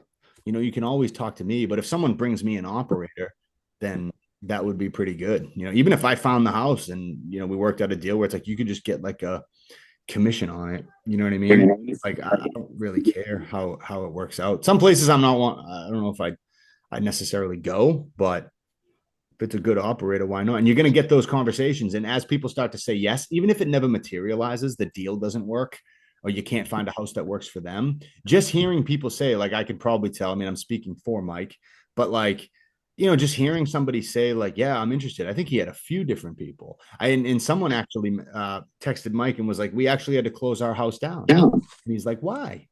And he's like, well, because the landlord decided he just wanted to fucking sell it and boot us out. So it's like, that's why I'm able to get more money on the lease, right? How are you getting these people to sign 10-year leases? Because it's security for them, right? If you're paying me market rent on a 1-year lease, like, you're worth nothing to me. Like, if some wholesaler comes along and wants to buy it for $20,000 over market, like, I might just sell it. But if you have a property that you bought for $350 and they're paying you $5,500 a month and you're making $2,800 a month, you know, you don't really want them to go. You know what I mean? Like, you're kind of like, this is a great little asset for me. I'm going to kiss their ass, you know? And that's what they want. So they can run their business. That's why commercial leases are long, because people are like, I'm running a fucking business out of this. Also, if a private equity company hits me up, like, I got a building right now that I have a 10-year lease on, paying me $11,000 a month. There's a private equity company that would 100% pay me 15 grand. I'd fucking love it if he was gone, but I can't. I legally can't get him out. He's protected. You know, I wouldn't do that anyway because I'm not a scumbag, but like, that's the reality. That's the truth of like a real world example of how if he had a 1-year lease, I could just start talking to that company right now. Say, this motherfucker's gone in 6 months. So let's start working on this deal right now. But, and I could try to hash that all out behind his back. You know what I mean? Yes. Thanks for the insight. That is very helpful. You're very welcome. Oh, hey, Dan, you brought up about starting close to where you live. What happens? Because I'm in New York City, which, as you were saying, similar to San Francisco, it's gonna cost a lot, right? Sure. Like, what would your recommendation be then in terms of like, is it like upstate New York or like like a 50-mile radius, something like that? Something you can get to in a car in a couple hours or less. Nothing where you're gonna have to like spend $600 on a flight and then stay in a hotel to then get a cup of coffee with them and realize, oh my God, this person's stupid. That's going to happen, you know? the more you know, the more you can sift through that though, right? Like I can, like, you start asking all the right questions. How many beds do you want to do? Well, I would never do a house that has more than 8 beds in it because I don't believe in that form of recovery. Fine, I respect that. It's never gonna fucking work. See you later. You know, to fly down to Tampa to find out that they'll never do a house bigger than 8 beds. It's like, oh, what a waste of time. You know, you can kind of gather all that, or to find out they're like, yeah, we're looking to do this in like 6 months. It's like, fuck. You know, I could have gone down there then. Anyway, Mike, did you have your hand up? Yeah, and then I was actually trying to find where you guys are raising your hand on the screen. I was just going to say, do what? Hit the reaction, the little heart on the bottom, and then it says raise hand. Oh, okay, gotcha. Yeah, I was just going to say that I've been in some groups. I don't know if this is going to be too helpful, but I've been in some groups where it's like, hey, I've got all the time in the world, so I can easily make phone calls. If you're in New York and don't want to do it in New York, team up. Reach out to, like maybe even somebody creates like, hey, here's what I can bring to a partnership. Here's what I've got time available to do. Like I have all the time in the world. So I'm actually making a lot of phone calls right now. That's where I think has been my success. Dan was like, dude, you should be doing the cold emails. And I'm like, I am, but I'm also making phone calls because I've got time. So if you just start sharing what you could bring to the table in these posts and comments, I think you're going to easily find people to team up with. Like one thing I've recognized with real estate, like in general, honestly, it's a lot of good, solid people that want to be doing real estate and being involved in helping people. It's a people business. So that's just my 2 cents. Yeah. No, I would agree with that. You know what I mean? I would agree with that. I saw someone put over here, when's the right time to start? What's a reasonable timeline? I would say, and I put here, unless you have no money and no access to money, start now, or start like networking and talking to operators and potentially finding, people like me or there's probably other people in this group who have access to money, like a Carlos or a Mike or they have investors where if the deal fell in their lap, they probably, you could probably try to put something together and do it.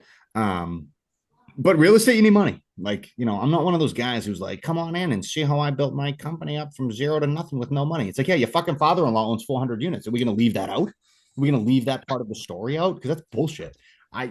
That is how my story started. And I don't front about it.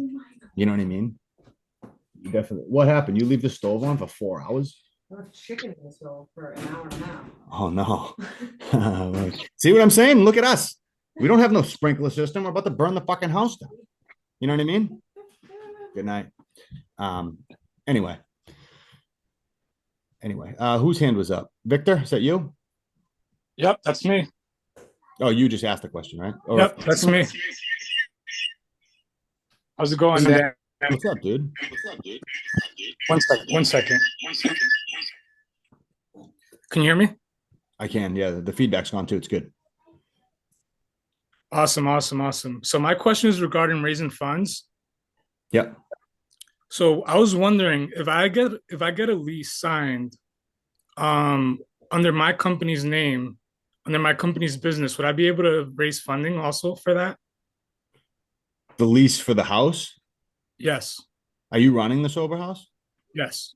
So I'll be operating it and then also be the investor buying the property. Oh yeah. Okay. Yeah. That's you're the guy who can fuck with the bank. Yeah. I absolutely would do that. Even a letter of intent would be strong.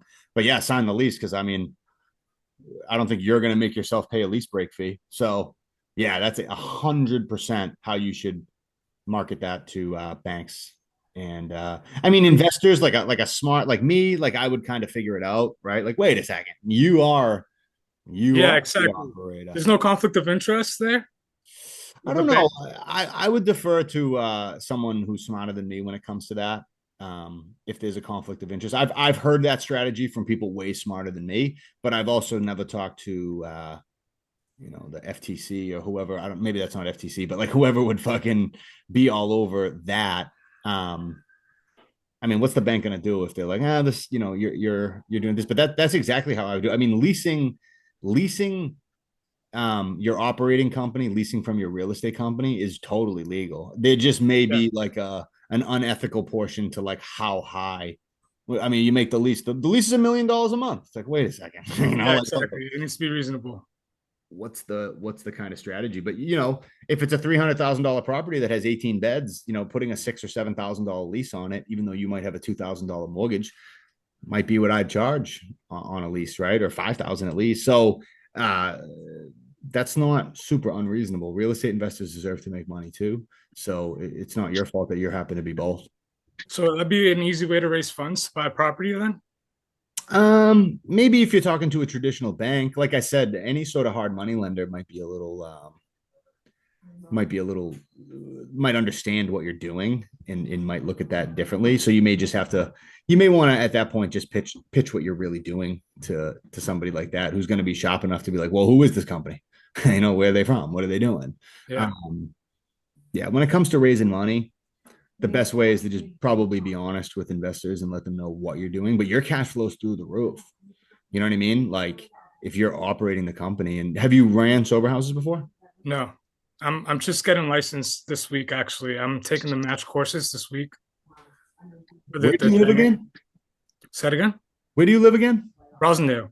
We spoke. Oh, yeah, we spoke. Yeah. So, okay. So you're talking to Denise. Yeah. Okay. Yeah. Yeah. You want to buy the house? Too bad. I'd buy it for you, but that's all right. Where are you doing it? Rosendale. Oh yeah, because it's expensive down there. Yeah, it is. Yeah, makes sense though to do it. Like to answer the other appreciation. Yeah, like you could do it in Worcester, you could do it in Taunton. Like you have the ability, right? Because Massachusetts is small, it's soft. Yeah, exactly. But you know, Fall River, you might get a better deal than in Boston. But I'm also in it for the appreciation play, though. Of course. That's probably the smarter thing to do. Yeah, and you have the ability. I just think cash flow. Yeah, no, appreciation's where it's at, man. Like, there's no doubt. Like, that's how you win long term. Everybody knows that, right? So, and you have the ability where you don't have the lease, so you can, you know, it's pretty hard unless you buy the property for $2 million. Like, it's going to be pretty hard not to like pay the bills. Exactly. You know, definitely cash flow. It's easy. Massachusetts has a grant too for sprinkler systems, you know, but you have to be for a year. You know, there's rules. Up to 80 grand. 80 grand. So that usually can cover the sprinkler and the fire alarm. You can use it for both. Yep. And make sure you have the sprinkler company. If it all comes in at 60 grand, make sure they quote it for 74. Right. Fuck it. Right. My second question is, have you ever had a problem with raising money for a property that needs to get the license? Well, let me ask you this. When you say license, you mean certification, right? Certification. Yeah, because it's not actually license. What I meant to say though was the zoning rechange. For a property that needs to get their zoning rechanged to residential, have you ever had a hard time getting funding for that property? I haven't, but that's because I just go right through private guys who I have relationships with. So they don't really ask me what I'm doing. Like when I've made my last 1,800, well, maybe that's a stretch, whatever it is, my last fucking 600 interest payments I've given back to them, and they've never foreclosed on me. They kind of stop really like asking questions. You know, that's, you know, how do you build a book of private investors? I'd be a scumbag if I like pretended like I know how to do that. I partnered with someone who had those relationships. Got it. That's the reality of it. But you could always just go to a bank, right? It depends how much dough you got laying around. Well, how much are these houses in Rosendale? $1 million, right? Easily. No, like 700 and 900,000. Oh, okay. I mean, it's doable, but still, you're talking about bringing a couple $100,000 to the table. Yeah. You could partner with someone too, someone who has money, but you want to own it all. I get it. You know, I preferably. You know, you could do the hard money route. You know, put 100 down or whatever they're gonna want, 10%. I don't know what they want. And why are you trying to rezone a property? I was considering one in Dedham.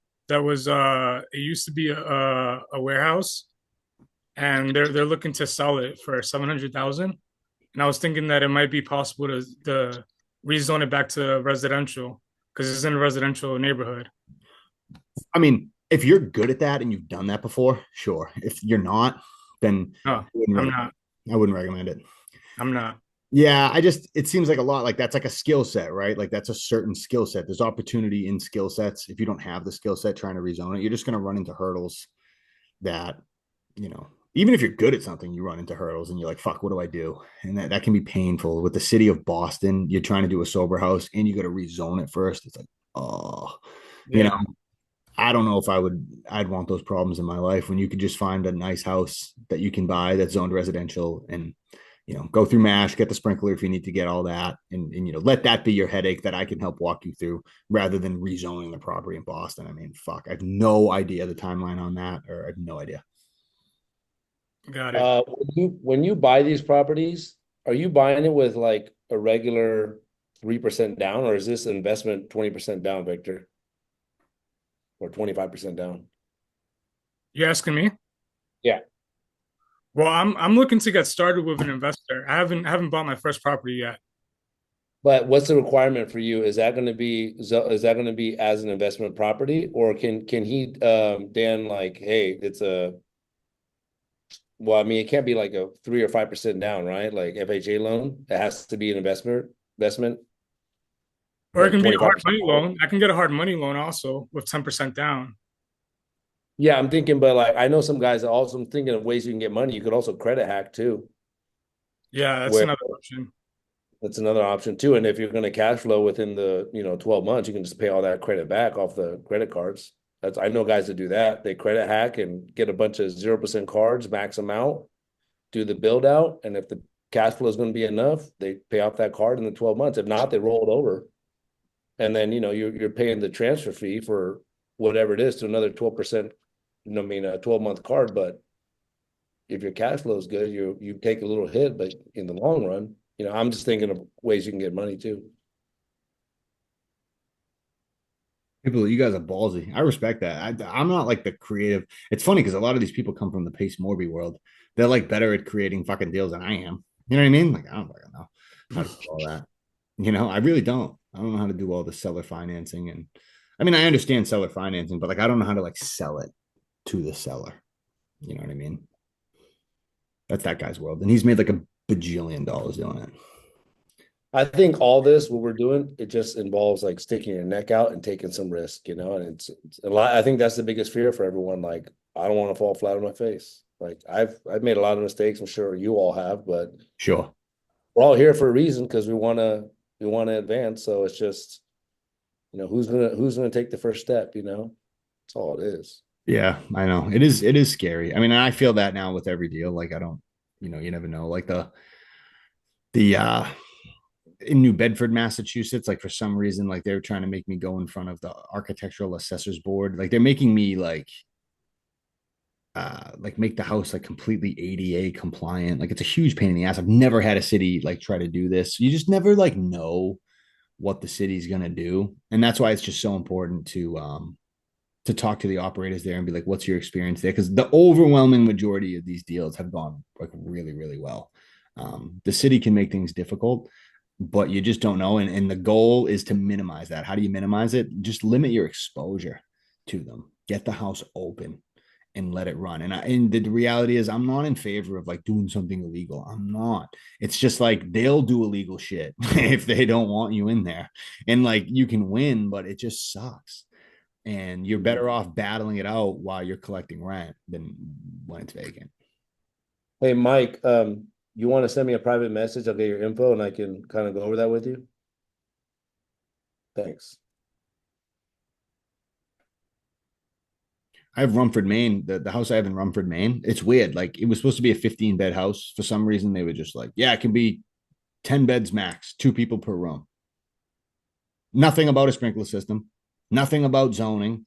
Like they're just fucking making shit up. You know what I mean? Like it was a pain. It's kind of a pain. It's a hurdle to deal with.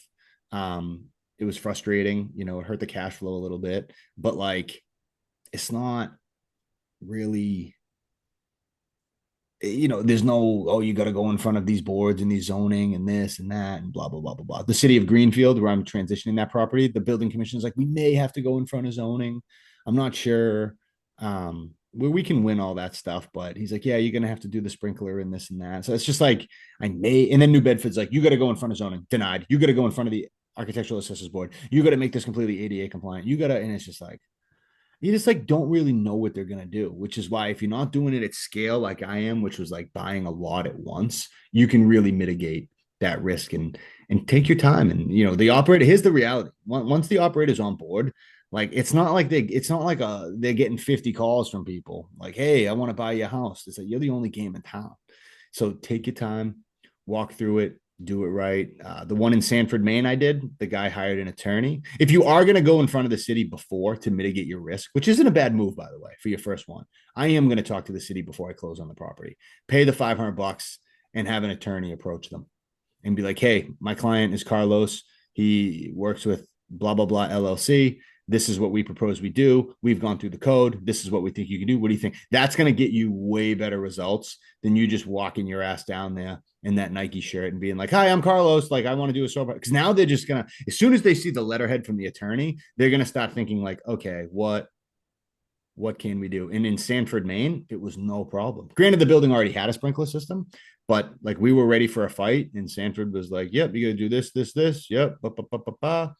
And then just gave us the occupancy permit. You're all set. 16 people in the house in a single family house. It says number of families, 1, right on the fucking, I think I posted that in the group. So it can be done the right way too,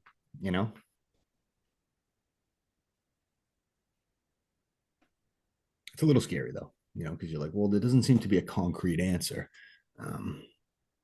Here's the thing. When you go through the city and you beat the city and you get it all, not beat them, but like you do it the right way. Now you're golden. You're rock solid. They can never fuck with you. It's a good feeling. I will say when you do it the right way, it's a good feeling.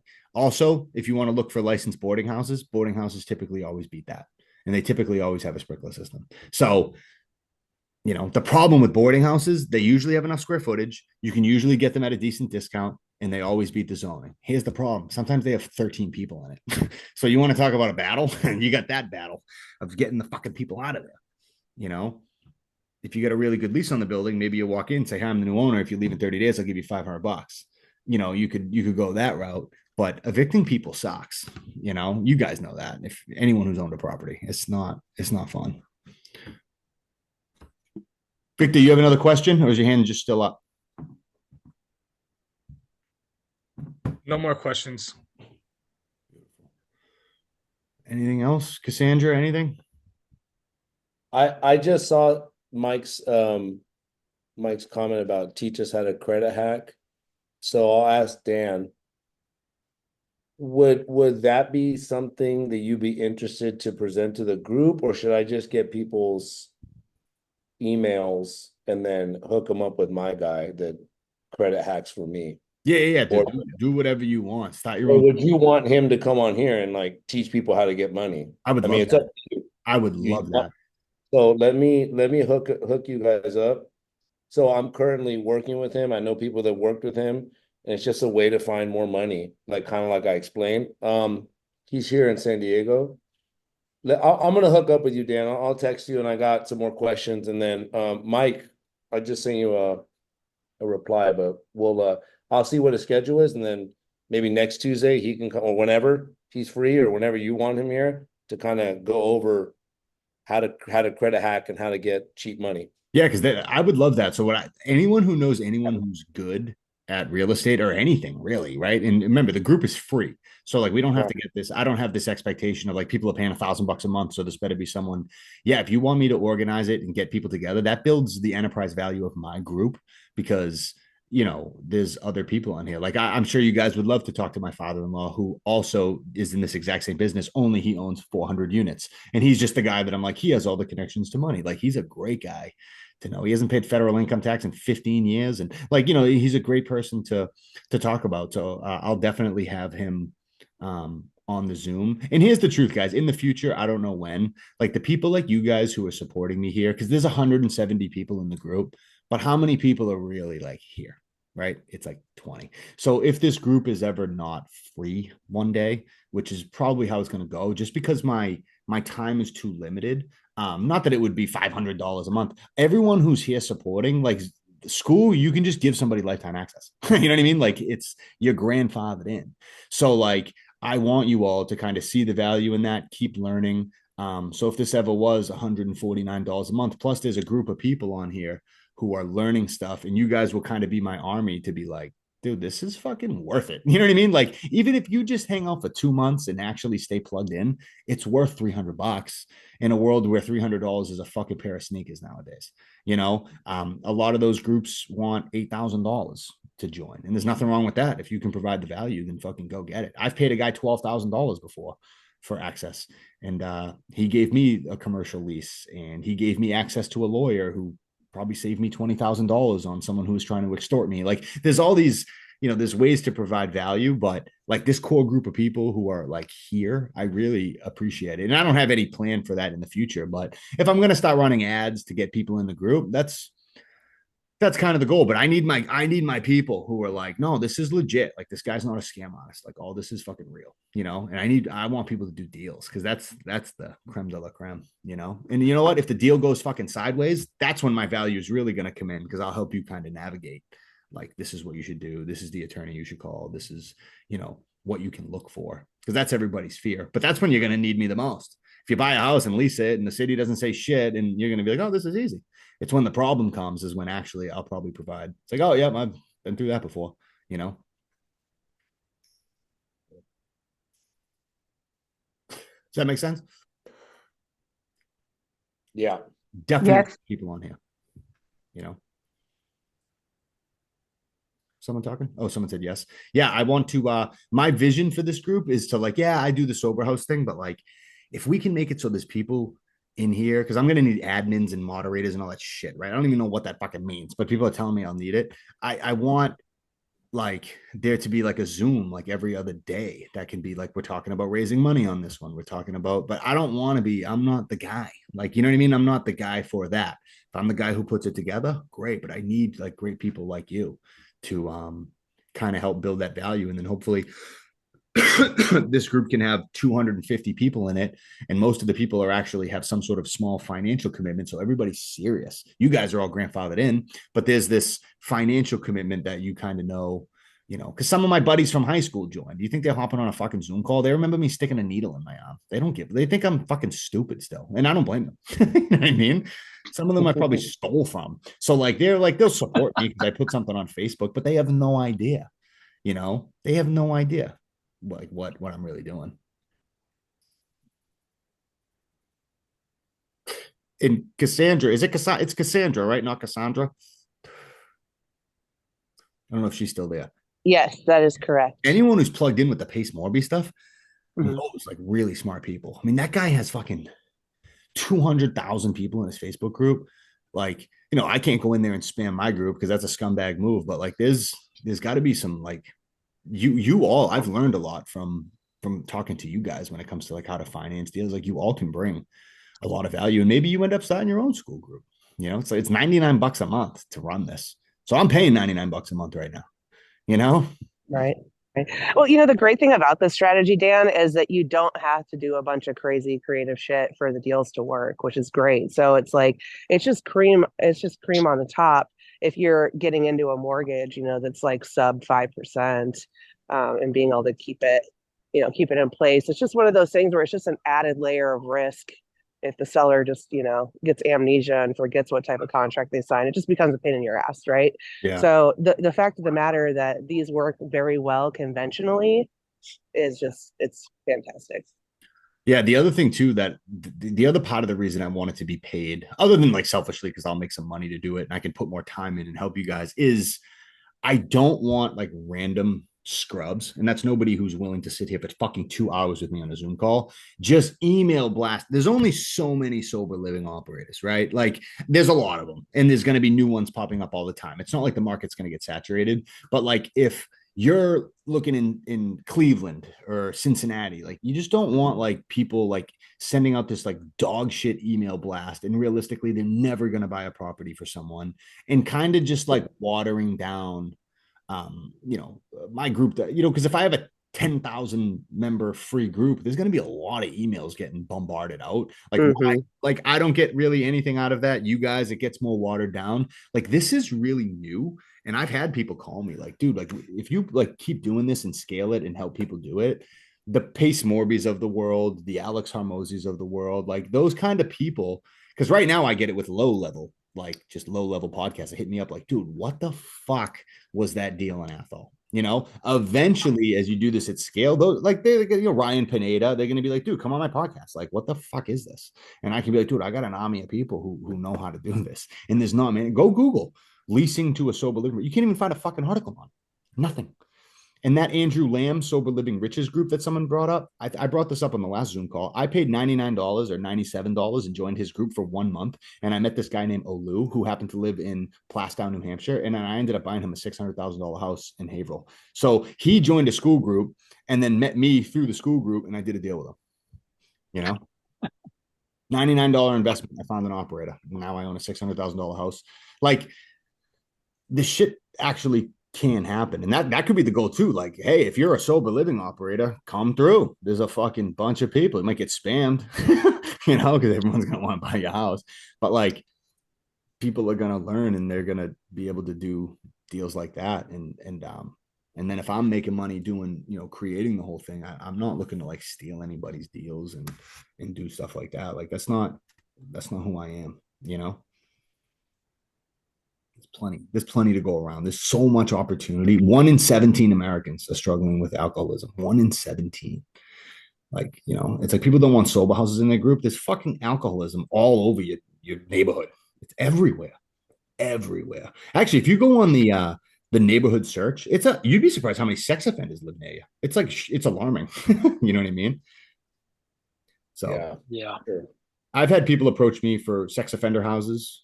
Because these people need a place to go to. I'm like, oh, it's just such bad like PR, you know, like I don't know. I don't really like it. You know, like if someone's paid their debt to society and moved on, like whatever, I'm not going to get into that side of it, but like, ugh. Same with the migrant. By the way, I knew a guy who had a house in, where was it? Holyoke, Massachusetts, which is an armpit. And he bought the house for $600,000, and some nonprofit, or I don't know, some group that houses migrants was paying him $13,000 a month. Neighbors were not happy at all.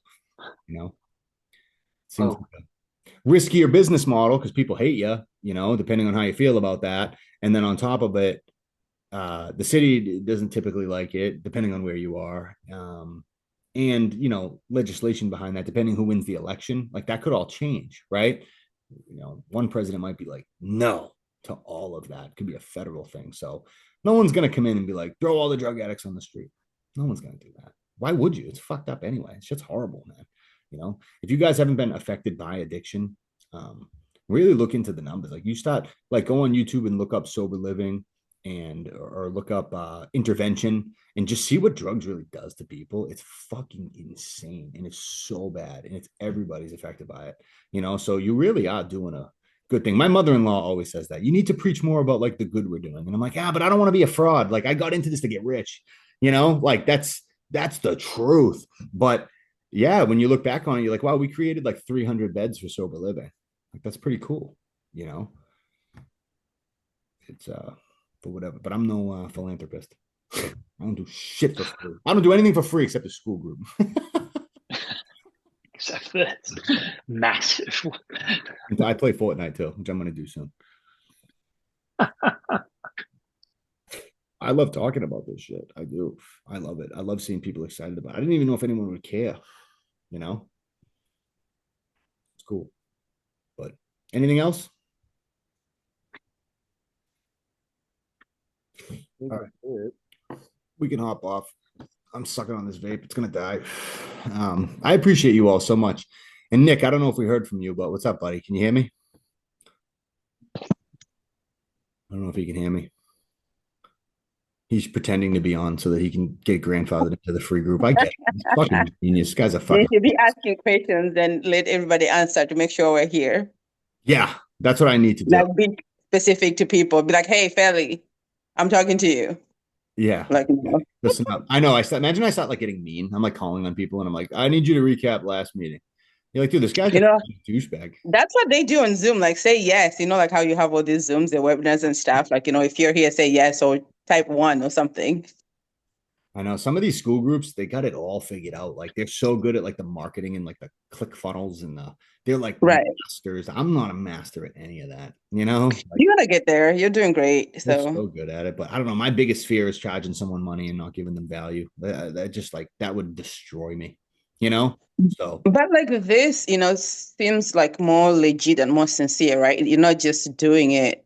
Like there's a model, like now we're used like people doing it. Yes, they want to give value, but like at the end of the day, they're getting something. Like you're more giving now than more than anything else. sure. So that is appreciated so much. Yeah, and you guys can start your own. You've all provided a lot of value. Like Section 8, like I want to learn about Section 8. I want to do all that. And you see that guy Tom Cruise on YouTube? Have you heard of him?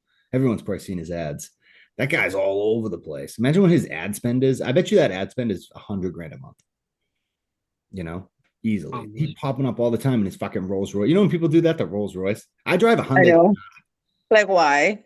I drive my Nissan happily. Yeah, I don't have a car payment though. I just wrote a check and bought it. It's not that it's that impressive. It was like $20,000, but like, I don't know. Not that hey, nothing wrong with a Lamborghini. I think I'd look fucking good in it, to be honest with you. But it's just not practical at all, you know. But I don't know. I don't have 50 million bucks. Then I might. It's all a percentage. You will of income. soon. The first year going, you will. Carlos, are you gonna move from LA or you love it out there? No, we got a sweet deal, man. My in-laws own the condo I live in, so we pay like zero rent, and I'm not my wife's from Louisiana, so she always fantasizes about going back to Louisiana, but then we go there in the summer, we're like, absolutely not. It's way too hot. No, once you live in LA, like I've been in Houston all summer. I'm ready to go back to LA at this point. I think it would be, we wouldn't mind having like a second home in Louisiana. We can go like, in the springtime or something, but to live full time, I'm a school teacher. Like school teachers make nothing in Louisiana, Yeah. So what do you teach? I teach PE. Nice, dude. That's a good gig. Yeah, it's like I just play basketball all day and play kickball, like, and I get paid to like just play sports. It's not bad gig, and so No. pretty That's fun. great. That's great. Yeah, hopefully you tell the kids too, though, and Yeah, for save you money and do stuff, because I tell them that all the time. I tell the like, of course, as the kids are athletic and the kids are like, are kind of recluses, but I always talk to them like, what do you want to do when you get older? Like a lot of my friends, this is nothing related to real estate.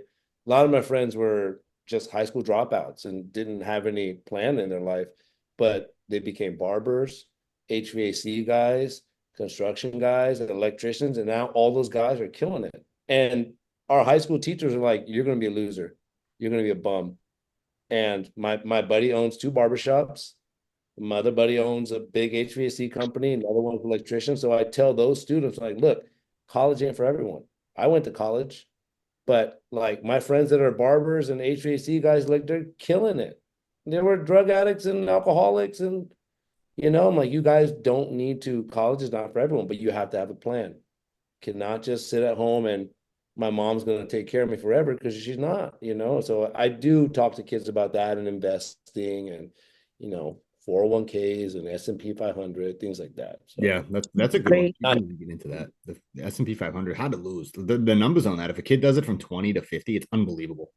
I tell my friends that have kids, like, do it right now when they're born, and I show them the numbers. 40 years of S&P investment. When their kid's 40, they'll have like $8 million. How many of them did it? How many of my friends did it? None. And you're probably factoring off like 200 a month. You're not even talking about the guy who it was like $1,000 $200 a month from the day your kid's born, or whenever they give you your social security number for that kid. Start from then, like $100 a month. It was like, oh, the kid will have like 8 million. Now everything's so expensive, that kid's gonna be living with you at 40. I know. Especially in LA, yes. Yeah, I also have friends that didn't start businesses, and I got a friend that's 45 years old, still lives at home. It's like, all right, man. I mean, hey, so I tell them now, like, you're paying $200 a month till they're whatever. And when they get a job, take it over. But it's a small price to pay, because they're going to be 50, 60 years old. And you're going to be taking care of their kids because you never taught them, I know. So you're never going to retire. So, and I know people in that situation too. So yeah, I try to teach kids not just PE. It's like everything in life, but yeah. some listen. Yeah, getting out of consumer debt is like number one. You could do a whole group on that. People would benefit from it. Yep. You know, living debt free. I was able to like by living debt free and living cheap. That's what really changed my life. Like, because then your mind's unlocked to be able to like actually do stuff. If you're house poor or something, it's fucking hard, man. It's so hard to just like get it. It's so depressing. This world will beat you up, man. You know, financially, it's brutal. But I want to do a whole section on that at some point as this thing grows on living debt free like Dave Ramsey. I'm a 50% Dave Ramsey guy, but I do leverage money. So, but a lot of what he says is good, right? Dave Ramsey, you like Dave Ramsey? Yeah. No, he's good. Yeah, he's good for the he's good for a good starting point, you know. But it's easy for him to be like, I buy all my real estate in cash. It's like, Dave, go fuck yourself, dude.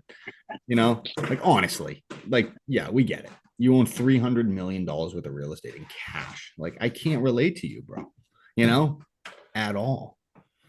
It's like if you're making 80 grand at your job or something, it's like, how am I ever going to own anything cash ever? I own one investment property my whole life if I do it that way. And even that's hard. But all right, guys, I'll hop off. I appreciate you all so much. We appreciate you so much. This is all recorded, so feel free to Thank you. self-talk. You're very welcome. Thank you. Thank you, Thanks, Dan. Dan. Thanks, everyone. everybody. Next one. Thank Is it you. Tuesday again, or are you gonna have one this Have a weekend? good night. What's that? You're gonna have another one this weekend, like the impromptu one on Saturday, or is it just gonna be every Tuesday? Yeah, no, I'll do them if the demand is there. Like, you know how it is too with the school group. You get like unlock stuff. I don't even know what it all means. I can technically lock it. It's kind of annoying. I can like lock videos to like make you comment and stuff. I don't do it. Yes, you should make us do it. But then I'm like, I feel like I'm like Adolf Hitler, like I'm like trolling your like I don't know, it's kind of freaky. But if people want stuff, like leave a message in the group, and you can always DM me. But like putting it in the group, like, hey, anyone want to do a Zoom call? Because it's not that hard for me to get it together. And if you guys know speakers or anyone who worth any value at all, let's get them on here and chat. Because I'm willing to just sit back and learn. Turn the camera off. I'm gonna send you a message when we get off. I'm gonna ask for your email address. My guy said he's more than happy to come and join the group and kind of talk about credit hacking and cheap money. Beautiful. So I'll let you guys figure. I'll do it like an email or a phone number intro, and then you guys can take it from there, and you can let us know when that Zoom will be. Beautiful. All right, we'll set that up. Yeah, I'll give you an email, and once I get your email or you have mine, I'll send you the lease over. Yeah, and then I'll send you the email I'm gonna start sending out. Because I remember you had said like it kind of looked like I was offering some type of loan, so I modified it and just get some feedback from you before I start sending that out. Yeah, just in case they're like, oh yeah, I'll take 20 grand from you. You're like, no, I'm Right. buying you a house. It's like, well, Yeah, make yeah. that clear then. That's all. All right, I'll connect with you soon.